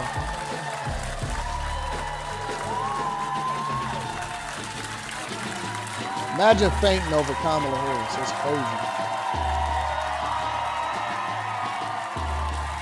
crazy. You got to be a real soldier to go with your girl to the View. So it's wonderful to see you. It's wonderful to see you. And look at how we're all dressed so. Yes. Well, most of us. Yeah. Some of us are just as we are. We know But Dusty you Whoopi ain't gonna dress walked up. out to Freedom by Beyonce, which is a campaign anthem for you. Yes. And you've barely taken a breath since, 79 days ago when President Biden called your house. Hey, I don't know the names of all of these hyenas that's on this panel, but which one is the worst one? If I knew the names of all of them, I would do a poll. But which ones are the worst ones? Which one is the worst one? I'm going to try to find all of their names. He said he was stepping down and passing you the torch. Bye! And then hung up. So, kind of. How close? I mean, so you Y'all get know The this View was on phone its 28th call, season? and I guess you can tell who's calling. And what does he say? So I'll set the scene for you. Okay. So it was a Sunday, and our family, my niece, her husband, and their 2 daughters were staying with us. And I had promised them that Sunday Auntie was going to make pancakes and bacon, and we were going to have a really... Oh, brother. And, the kids wake up, the girls, they're 6 and 8, they were at the time, they wake Let's up get early. to the thick of it. I don't want to hear all of this. I want to get to the part that I'm looking for. All right, here we go. In the hours and days to come. But, yeah. Madam Vice President, it was quite a day. We are very happy to see you here Thank today. you, thank you. for I'm coming. glad to be with you. As Vice President, you've worked very closely with President Biden for almost 4 years. He was here on our show, and he said there wasn't a single thing that he did that you could not do. What do you think would be the biggest specific difference between your presidency and a Biden presidency? Well, we're obviously 2 different people, and we have a lot of shared life experiences. For example, the way we feel about our family and our parents and so on. But we're also different people, and I will bring those sensibilities to how I lead. For example, I know we're going to talk today, but one of the issues that I'm very focused on is what we do around home health care. Yes. I have done a lot of work as it relates. So the question is, how are you different from Biden? It's to, sadly, but violence against What up, women and children. I Seinfeld? care a lot about that. I love our small businesses. My mother raised my sister and me predominantly, but we... Here go the small business thing. Here go the small business pitch. I love my small businesses. My mother raised us in a single-parent household. We stayed above a small business where my mama's friend, all of that, and they love their lawns. Same pitch, same story, different day. Same effing pitch. Businesses. What does this have to do with the separation between you and Biden and how things would be different under a Kamala Harris presidency versus being under a Biden presidency? My mother raised my sister and me predominantly, but we had what we called a second mother who lived 2 houses down who helped my mother raise us. She was a small business owner. I love our small businesses. And so the influence of a personal experience will have its impact on the presidency. Well, if anything... Queen of word salad didn't answer nothing. Would you have done something differently than President Biden during the past 4 years? Okay, now the question is, I want to be very clear because she can talk a lot, and then a lot of times she'll get distracted by what's going on. She can talk a lot, and a lot of times she'll get distracted by what's going on. Let me call Rita real quick.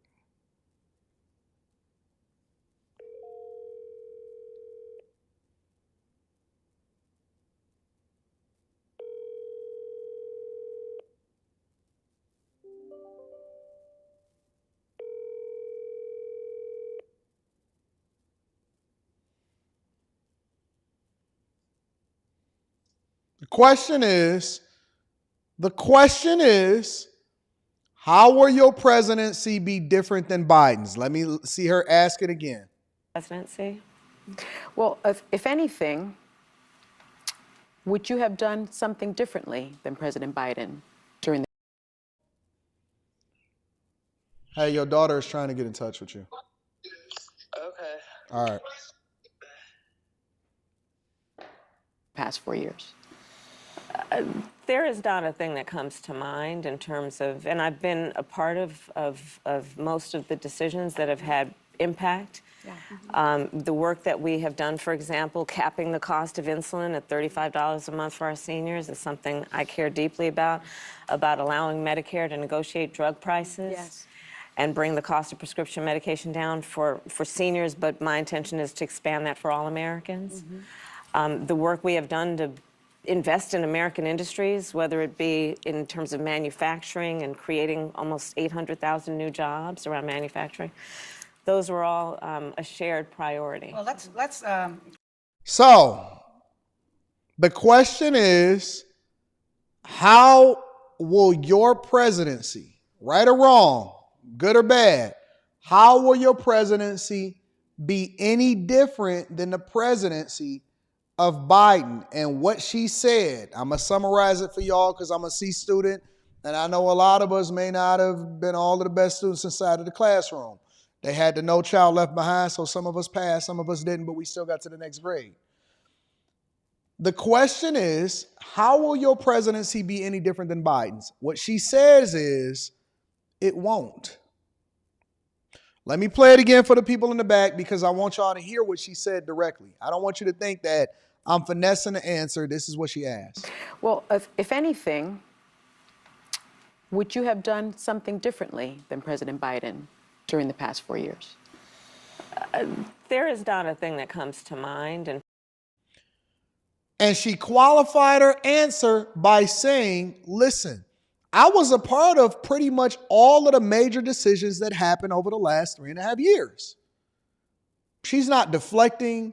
She's not hiding. She's not trying to tell you anything differently. She's telling you that, listen, I was a part of what was going on over the last 3.5 years, which completely debunks Roland Martin, Ricky Smiley, Charlemagne, Steve Harvey, and all the rest of these shills that's out here that's trying to sell you on the idea that, oh, no. We can't hold her responsible for what happened at the border. Oh, no. We can't hold her responsible for what happened with inflation. Oh, no. We can't hold her responsible for what happened over there overseas in Ukraine, even though she's been working closely with Zelensky and she's been participating in all of these proxy wars as far as making the decisions on where we spend our tax dollars. She's telling you she was in the room helping to make these decisions. If that be the case, right or wrong, when you evaluate it, and then we go back and we listen to what J.D. Vance said at the end of his debate speech when he was debating Tim Walz, and he said, listen, guys, if you want more of what you've experienced over the last 3.5 years, then vote for Kamala Harris. Because best case scenario, you're going to get 4 more years of what you just experienced. Worst case scenario for us, you get 8 more years of it. So then the Democrats will have controlled 20 out of the 24 years that we've had a president in office over the last 24 years at the end of her term. Worst case scenario.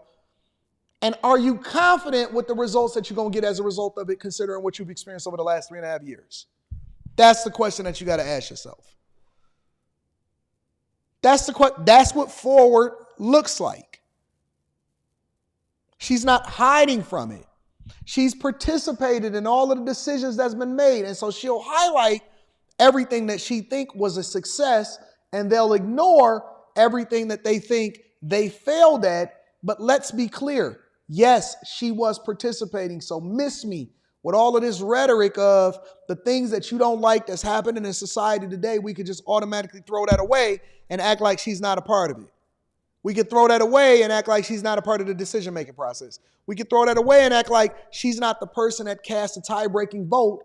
And a lot of these deals that has now been pushed through to then make your life more miserable while at the same time taxing you and creating a worse circumstance for you. We don't want to hear it. She told you out of her own mouth. During the past 4 years? There is not a thing that comes to mind in terms of, and I've been a part of most of the decisions that have had impact. No, I'm not changing anything, and I've been a part of most of the decisions that had impact. Why would she change something that she was a part of and that she advocated for and that she had a significant voice and hand in pushing through? So I don't want to hear anything from anybody else trying to convince me or tell me, no, she shouldn't be responsible. No, she wasn't the border czar. No, she don't have nothing to do with all of the wars that we in. No, it's not about, I don't want to hear it. I don't want to hear it. Everything that you see being communicated to you, and the fact that she was MIA, she was in the back room doing what she do to make sure that you guys could have the successes or failures that you've experienced over the last 3.5 years. Just wanted to share that with you guys really quickly. For everybody that wants to debate it. Let me hit a couple of the super chats and then we're going to continue over. A.R. Smitty says, yep, Jesus will be coming back any day now. No. Nope, we got a long time on this earth. Jesus is coming for some of y'all in Florida. Jesus is coming for Floridians. He not ready to come and take the people in Michigan. A lot of y'all in the Floridas, y'all said, we ready for the upper room. Jesus is coming. See, that's the thing about it. You know how people always say, yeah, the end is near, the world is ending, and the world is so wicked, Jesus is coming. No, Jesus is coming for you right now. See, your time is going to be up soon. For all of these dudes is running around with switches, y'all got a death wish, you want to keep arguing with the police, you want to stay in Tampa in the eye of the storm and hunker down. No, it's not all the rest of our time.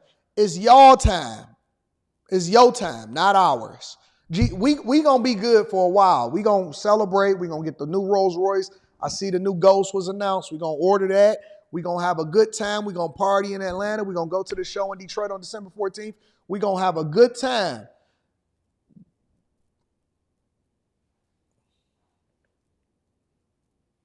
Don't worry about it. We good. What room, Tia Marie? The upper room. Jesus is coming. No, not for me. Not for me. Freethinker 513 says they're going to be flying around like the Wizard of Oz in Florida, Sharks and Gators in Florida eating good this weekend. Buffet. Sunny Holston is the worst, followed closely by Whoopi Goldberg. What about the Joy chick? I don't know. They all bad to me. They all equally bad. Make sure y'all hit a like for the algorithm, subscribe to the channel, and turn on your notifications. Let me check this real quick to make sure. All right. I see y'all. All right, so let's continue on with the show. What we got up next? Let me see what we got up next. Oh, let's talk about Venezuelan migrants. So I have not forgot about the migrant crisis. They still out here. But this time we're going to go down to Dallas. We're going to go down to Texas and see what's happening in the streets. Let's spend 10 minutes on this. Make sure y'all hit a like for the algorithm, subscribe to the channel, and turn on your notifications. Venezuelan migrants are still kicking butt. You see what they look like? These your friends. They came over here for Kamala Harris. Texas police are reporting a surge in gang violence by illegal immigrants across the state. Dallas police charged 4 illegals with robbing a woman at gunpoint during a home invasion. San Antonio police arrested 20 people on drugs and human trafficking charges at an apartment complex. And some are confirmed members of the brutal gang, the Venezuelan gang, Tren de Aragua, TDA. Hey, ladies, are y'all scared yet? Because they coming after y'all. Are y'all scared yet, ladies? They trafficking, they running drugs, guns, they tying women up in their homes. They running it. And Adidas tracksuits. And Adidas tracksuits. That's what they in. They got the whole hookup. They got the pants. They got the jogger. They got the shirt up under it. It's an Adidas shirt. They got the shell toes. They running up in y'all spots. As they're known. Vice President Kamala Harris has flip-flopped on the White House's border policies, which allowed millions to come into this country illegally. Now she's promising hundreds of millions for Trump's border wall she once called a waste of money. Well, you know, she came from a state in California that benefited from a structure on the border. It's like she's got her memory back. She says she reserved the right to change her mind. She wanted to decriminalize illegal crossings and has walked that back now. Her campaign has backed off her previous calls to eliminate Immigrations and Customs Enforcement, or ICE. Texas Congressman Pat Fallon. Kamala Harris wants the American people to forget it was the Biden-Harris administration, but she wants you to forget about the hyphen and the Harris. And we can't do that. And they only even discuss the border, David, when it's election season. So it'll be 4 more years and it'll get tremendously worse. Brooke Taylor is in Dallas with more on the gang crisis. Brooke. Harris, this recent story out of Dallas is just frightening. This woman was pulling into her garage when she says that 4 men with guns followed her in. They held her at gunpoint, tied her up, threatened her while they ransacked her home. Check out these suspects here, now all arrested and charged with aggravated robbery. Young and old. Young and old. All of them. See the one with the big ears all the way to the right? The one with the big ears in the middle to the right too. They all got big ears. Is that a thing? Do you got to have big ears in order to be in a Venezuelan migrant gang? They all got big ears. Some of them head is a little bit more proportion to their ears, but they all got them siren ears. They got them the Martin Lawrence ears. Records show all 4 are from Venezuela and have ICE holds.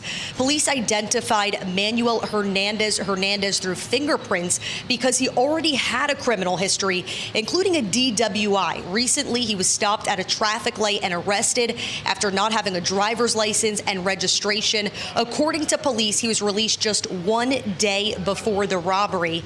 He eventually led police to the other 3 suspects, including the so-called ringleader of the group, Wilmer Gonzalez. When police arrested him, it turned into an 8-hour intense standoff at an apartment complex in Irving. I spoke to a lot of neighbors there who said that it was just so unsafe, especially for their young children who live in that community. Neighbors shared videos with me of armed SWAT teams entering his apartment. The 4 Venezuelan migrants are accused of following that woman into her upscale Briarwood neighborhood home in Dallas. Police say they tied her up, they hit her with a gun, threatened her, and stole thousands of dollars in jewelry and money. We welcome people who are not, who come here legally, but people who are not here illegal or are not coming in legally, we have to wonder about why they were able to get here in the first place. No, they're going to call you racist. See, if you believe in legal migration, but you don't believe in illegal migration, then they're going to call you racist and they're going to call you a discriminatory person and a Karen and a black person that is against their own community, because we're all supposed to be around people of color, black and brown together and purple. And this far north, to me, it is the most important issue, perhaps even ahead of the economy. And the issue not just here, but in San Antonio, a police raid involving multiple agencies ended up with the arrest of 16 people who have ICE holds and 4 confirmed TDA members. Harris. Brooke, thank you very much. I want to bring in Republican Congressman Chip Roy from the great state of Texas now. You are up against it with these gangs. How do you fight this? Well, Harris, thanks for having me on, and thanks for shining the light on this important issue, because it's really important for the people of our country and the migrants who are being abused at the hands of the Biden-Harris administration. My friend Pat Fallon is right. That hyphen exists. Kamala Harris is a part of this administration. She was dubbed the border czar. What we have in Texas right now are people getting hurt. You just went through the story in Irving. You alluded to the story in San Antonio this weekend. There were 20 people arrested in an apartment complex with a joint operation of law enforcement, local law enforcement, and ICE and Border Patrol. And 4 of those members were tied to the Tren de Aragua gang, TDA, from Venezuela. You have a situation in El Paso, right, where we just had stories coming Look out. at these dudes. These dudes tatted up. They got tattoos all over their bodies. I wonder if they lifted their shirt up in order to take pictures of them to see what was going on. Hold on one second. I got to tap in. Hey, what's going on, y'all? Don't worry. I'm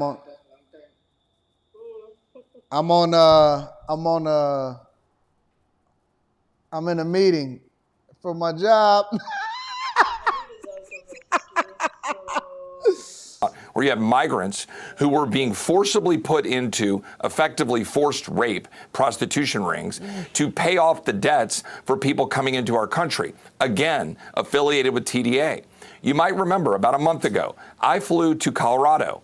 I went and visited at the site where the apartment complex was in fact taken over by TDA. Now, what's the consistent thread here?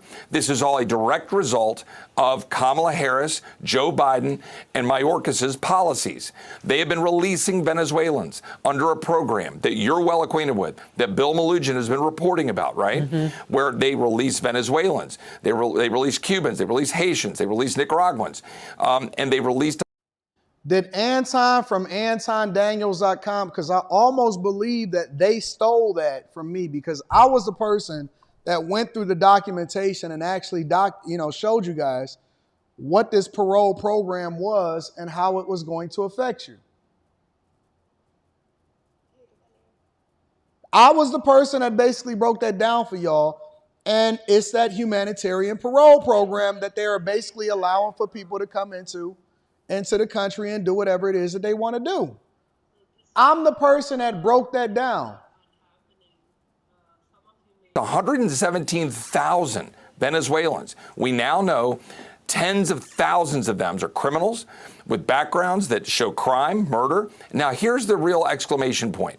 You know Jocelyn Nungare, that beautiful 12-year-old girl who was murdered in Houston, Texas. She was murdered by somebody that we can now confirm, 2 individuals, one of whom are confirmed to have been a part of TDA. Her mom, Alexis, is a beautiful 27-year-old woman. And Colin Allred comes on and attacks Ted Cruz for politicizing this because Alexis joined Ted and President Trump to speak out about it. Shame on Colin. Shame on him. We need to make sure we send Ted Cruz back to the Senate. Shame on Kamala Harris for being MIA and going up and doing interviews with The View and going on Stephen Colbert while people are hurting in the southern part of our country from hurricanes and because of what they've done on our borders. And now we've got gangs in my district in San Antonio that are harming them, endangering them. We've got to fight back on November 5th and generally to take our state and our country back. Real quickly, why can't we just deport TDA? Why hasn't that happened? Well, we need to do that, and that's obviously what President Trump is rightly campaigning on, is having mass deportations of these criminals. It's not just TDA. There are rampant criminals. I was in upstate New York campaigning for my friend Mark Molinaro, talking about someone in his district who was from Peru, who was released, who had 23 murders in his background. Ooh. You know what will happen? November 5th, we have to get the right people in the White House, President Trump, the right people in the House, the right people in the Senate. And if we do that, then we need to do our job in mass deportations to make sure we can protect our country. Thanks, Harry. Yeah, it's messed up. And so, you see how we're no longer reporting on Venezuelan gangs, that all of a sudden that story died out and the major media is not really bringing as much visibility to what's happening in these towns, these small towns, both red and blue states that they've flown them into. We don't have as much coverage anymore. Have y'all noticed that? It's not really much of a thing. It is there. It's not anymore. It's not the hot story right now. The hot story is the hurricane, FEMA, all of that stuff. And so it's up and down, and people don't really trip about it anymore because it's really not that big of a deal. We just learn to live with them.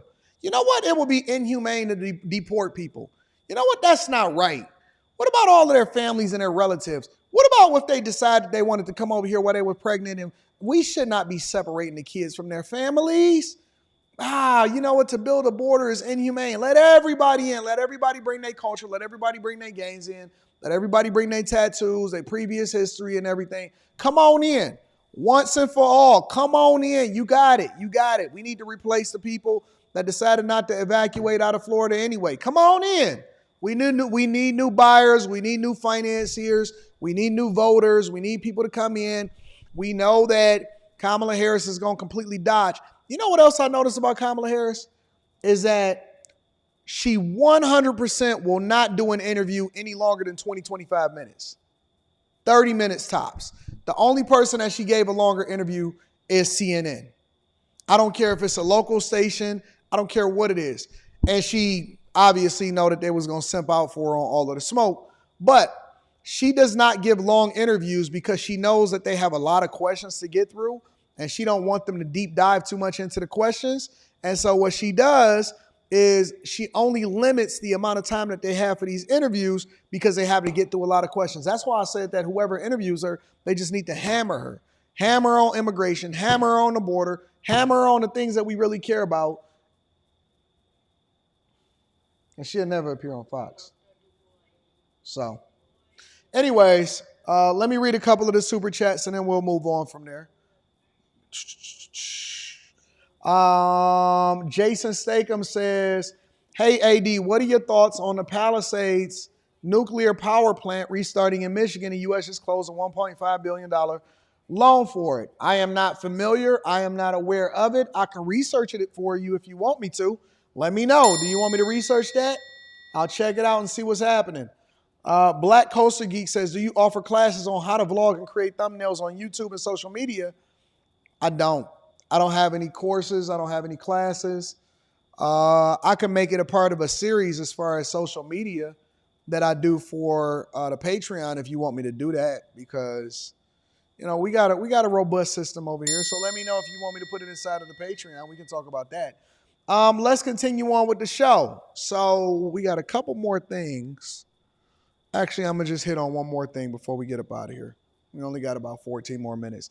Is there going to be a second round of inflation and Biden inflation and Kamala Harris inflation that hit the United States of America? Make sure y'all hit a like for the algorithm, subscribe to the channel, and turn on your notifications. Economists are predicting that there's going to be another round of inflation. Check it out. I want to bring in economist Stephen Moore, who's got some unsettling news and an unsettling idea about inflation. Mm-hmm. Tell it to me. So what's it been, about 2 weeks or so since the Fed did their so-called jumbo rate cut? And since that time, as you may recall, I was actually nominated to be on the Federal Reserve Board. So I follow this stuff pretty closely. I like to look at what's called the commodity index, what's happening to the price of steel, lead, oil, gas, wool, corn. Those prices, just in the last week, Stuart, are up 11%. Can we blame that on Trump too? No. I just want to make sure that we all on the same page. Are we going to blame all of that on Trump? So basically everything that we need, the prices are up at least 11% and is going higher. Prior to the election, now we know we're not going to bring no visibility to that. What they are going to bring visibility to is joy, love, peace, insulin prices. Joy, love, peace, insulin prices. And then even a jobs report, we can't even justify the jobs report anymore, because once they release the jobs report, they say, oh man, we had a good quarter for jobs, or we had a good month for jobs, but then they'll revise them down 800,000 jobs when nobody else is paying attention to it anymore. It reminds me of people that get accused of crimes that they didn't commit. It reminds me, you know why it reminds me of that? Because when you get accused, that's when all of the cameras come out and that's when all of the fanfare is. But when you get acquitted, or somebody admits to lying and then you get out of that situation, your name is already sullied, or you already had the direct impact of what you was trying to present to the American public. And so that's basically what they do. They play charades with you guys. They say, hey man, the jobs report is good. And then 2 weeks later, they have to revise the jobs report down, but they already reported it. And so they had the impact from it. And so it's not that big of a deal, even though your life and your lifestyle is worse off every single time that you go to the grocery store. You can feel it. Every time you go to the gas pump, you can feel it. I feel so sorry for the middle class. I honestly do. Poor people, they used to it. They adapt to it. They're going to sell their EBT. They're going to be on Section 8 for a long time. You know what I'm saying? I had a lady that came up to me the other day and said, hey, you that guy that's be on YouTube. You that guy to be on YouTube. I said, yeah, that's me. What's going on? I thought she was trying to get some love and get a hug and get a flick it up. She said, do you have any properties that we can rent? I was like, I got some properties that's coming online pretty soon that we building. What's going on? Well, look, this is what she told me. Honest to God, on everything. She says, and she held me hostage for 10 minutes talking about this. I don't know if you're familiar with Section 8, but I've been on Section 8 and I've never had any problems whatsoever. So this is how she started to explain to me how Section 8 works. So Section 8 is where you pay a set amount, but the government is going to guarantee your check. This is what she's explaining to me. The government going to guarantee your check. I just have to pay the difference. So I don't know if you got anything coming online, but I got me, I got my daughter, I got my daughter's daughter, I have my daughter's boyfriend. Now we need a bigger place because we've been in that place for a long time and I seen you and I know that you build houses. I don't know if you got anything coming on, but Section 8, it can guarantee you your money.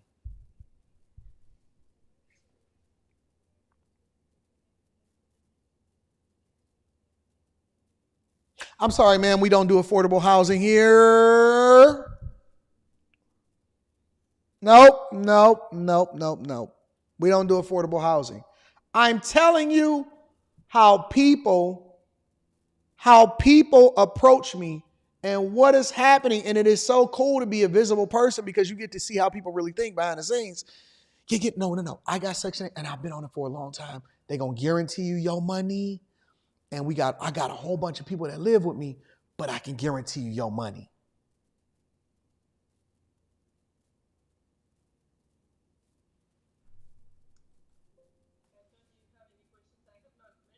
So I'm here to tell you, we're going to see.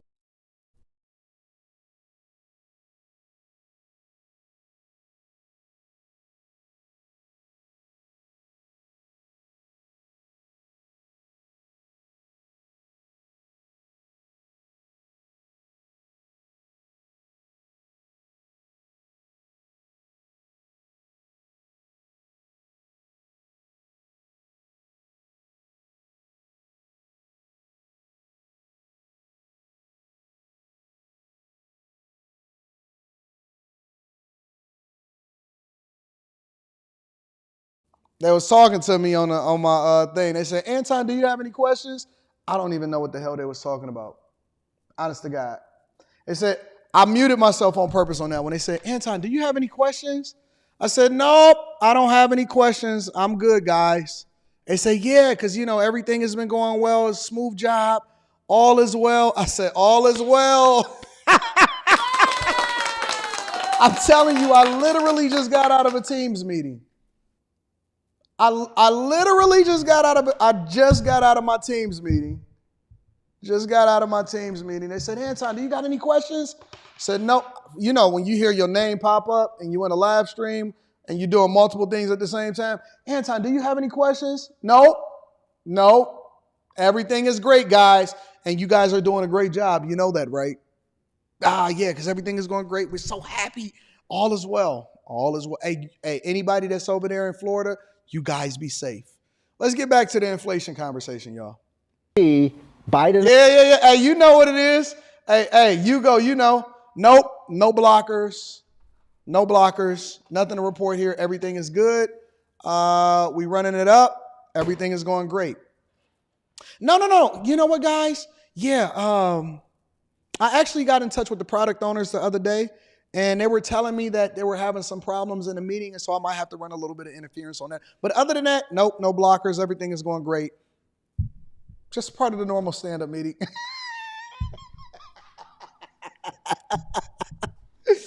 Where my check at? I think we get paid. Don't I get paid tomorrow? And I get paid tomorrow. Absolutely do. No blockers, guys. No blockers. Inflation round 2. We don't It's miss coming. money over here. And in fact, I think you'll start to see it because if all these commodity prices are rising, those have to filter into higher consumer prices. We have not won the war against inflation. Is that why Treasury yields are rising? The 10 years back to 4%. And why is that? Because inflation expectations are rising. I think the Fed made a major mistake in a 50 basis point. I know Wall Street loved it. I laugh at people that laugh at corporate America and think that they doing better than us. Before we get back to this Biden and Harris conversation, don't y'all know that us in corporate America is absolutely killing y'all? We won. Look, they keep selling y'all. Y'all fell into the Instagram trap. Yeah, you fell into the Kamala Harris situation of, oh my God, yes, start your own business. I love small business owners. My mother saved until we became teenagers. And her friend was a small business owner and she owned a daycare that was below us. Y'all fell into that trap.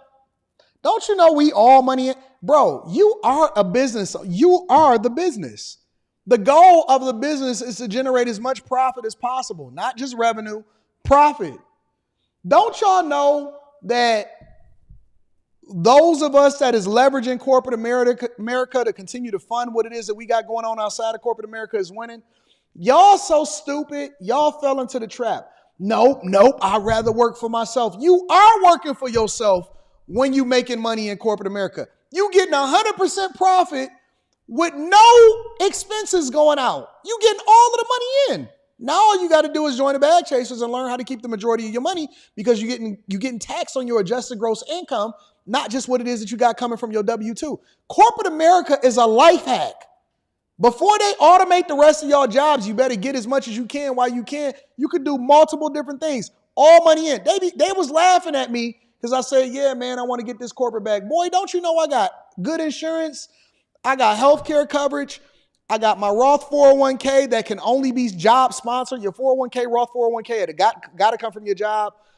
Don't you know that I get free money every single month, that my daughter got the best health care coverage, that she ain't got to worry about going to the doctor, no co-pays, no nothing. I get my eyes checked every day. Rita can't wait to go to the doctor just in case something wrong with her. She got so much preventative maintenance going on just because we got that good insurance. Y'all keep talking about Obamacare. They was telling me about Obamacare last Monday. I was like, who? Affordable Care Act? Don't you know that's a part of my compensation package? Boy, don't you know what my bonuses is like? My equity packages that I get every single year is crazy. This is the life hack. This is the life hack. Jesus Christ. I just can't believe how stupid people are. And they be like, man, I ain't never working for nobody. You're going to be working for somebody no matter what you do. You just don't even know it. Get your money, king. Get your money, king. Boy, I get a direct deposit every 2 weeks. I be forgetting that I got a direct deposit until I look at my account. Oh, Christmas come early. Y'all better get that money because you know this Bidenomics is coming. But I think it was a major mistake because they've unleashed again. They're flooding the economy with money. We did this in 2021 and 22, and it did not have a happy result. I want to change the course of the discussion for a second. I just want to know if Donald Trump, if he gets if y'all all get some the good health care coverage, then your teeth might not be falling out during the live stream. Mm-hmm. See this? See these pearly whites? See all of that? I ain't got to worry about that. I got that good insurance. Y'all's out here partying, pouring champagne on these hoes. Got that good insurance right there. See all of the teeth? See all of that out in there? No fronts. Look at that. I ain't got to worry about them falling out either. See that? I ain't got to worry about it. I can chew my food. I can eat ice cream. I can eat wings, candy, flaming hot Cheetos. It might hurt on the other end coming out, but it's going to taste good going in. I can eat all of the candy that I want. That's because I got that good insurance. I'm sorry. We got to get back to inflation.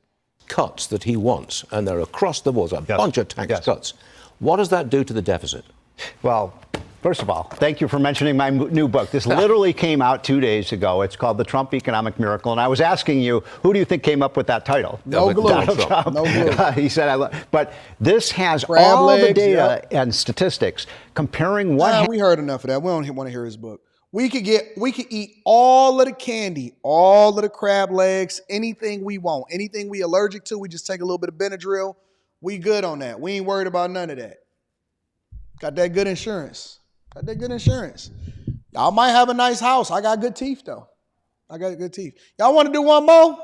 Let's do one more. Let's do one. Let's bless the people with one. I'm feeling good today.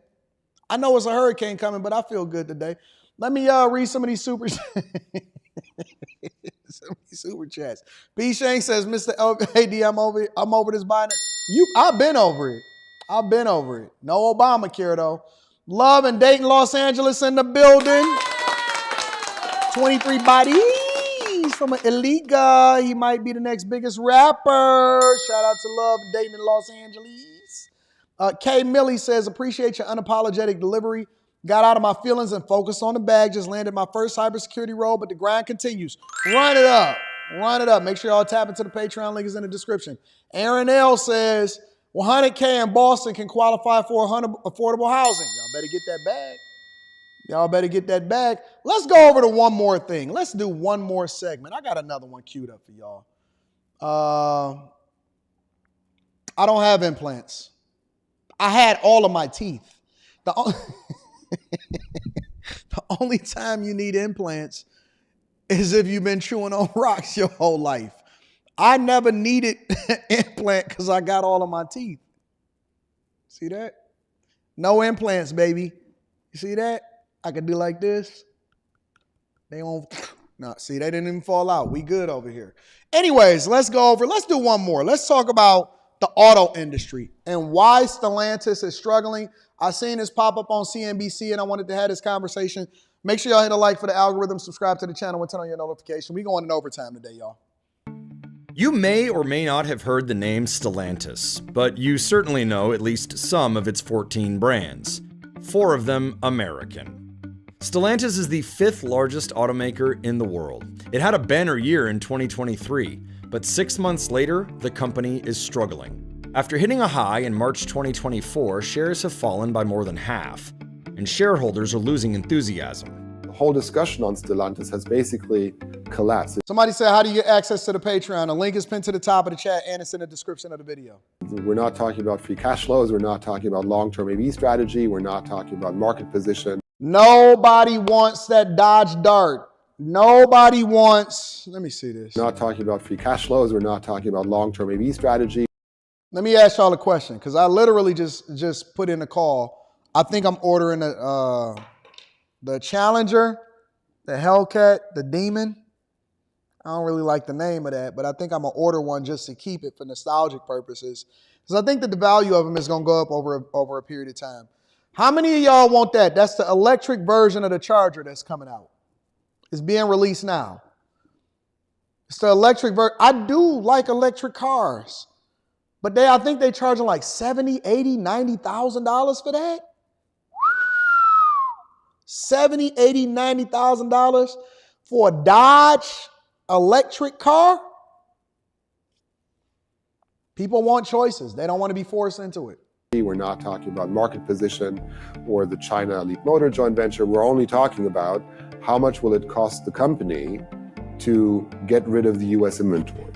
As a result of the disappointing U.S. sales, profits have fallen by nearly 50% and market share is down. It is an understatement to say that H1 2024 results were disappointing and humbling. The dealer body, and evidently the UAW as well, believes we're on a bad track that was all self-inflicted. On September 30th, 2024, the company slashed its forecasts for full-year profitability and cash flow. The stock plunged nearly 13% by closing. There is mounting pressure on Stellantis' CEO and calls for him to step down. How did Stellantis get to this place, and can it recover?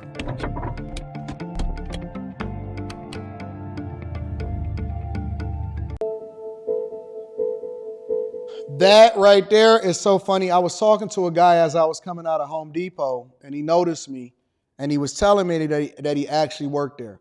So a lot of people don't know that Chrysler, okay, so let me give you a little bit of history. Chrysler basically was partnered with or bought by Daimler, right? So Mercedes and all of that, eventually they spun them off, they sold them over there, and then Stellantis wound up picking up Chrysler, which also encompasses Dodge and Ram, okay? That is in Auburn Hills. Auburn Hills is a suburb of Detroit. It is in Metro Detroit. It is not a Detroit automaker. It is a Michigan automaker. That is the headquarters. It's still got the Chrysler sign that's at the top, okay? The interesting thing about that is that I was talking to the guy that was at Home Depot, and he was telling me that he worked in that building, and he said it is a very, very, very hostile workplace. He said you can work in that building and never see people that's over there or over here or over there or so on and so forth, and that, you know, it's segmented and all of that. All of those people that work in that headquarters, a lot of them are already laid off, and they letting them go. I believe that Chrysler, if somebody doesn't buy it from Stellantis, Chrysler, Jeep, Ram, Dodge, it's all going kapoosh. It is going to be 3 American automakers, not 4, because now the 4th one became Tesla. Tesla's doing really well. They got the best margins. I believe it's only going to be Ford, General Motors, and Tesla. I believe that within a few years, I think that Chrysler is going to completely go out of business. But let's listen to it. Check out these charts. There's That's why I'm buying Stellantis' the Dodge, financial results for the the first Charger, half of or the 2024. Challenger.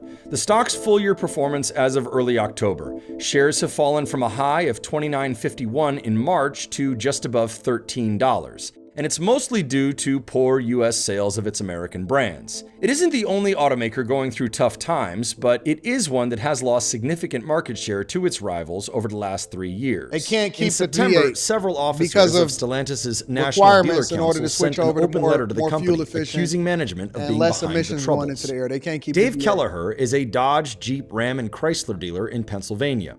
3 years ago, dealers like Kelleher were earning profits of about 4.5% of sales, which is strong for the industry. The benchmark is 4%. But now Kelleher says the average is less than 1%.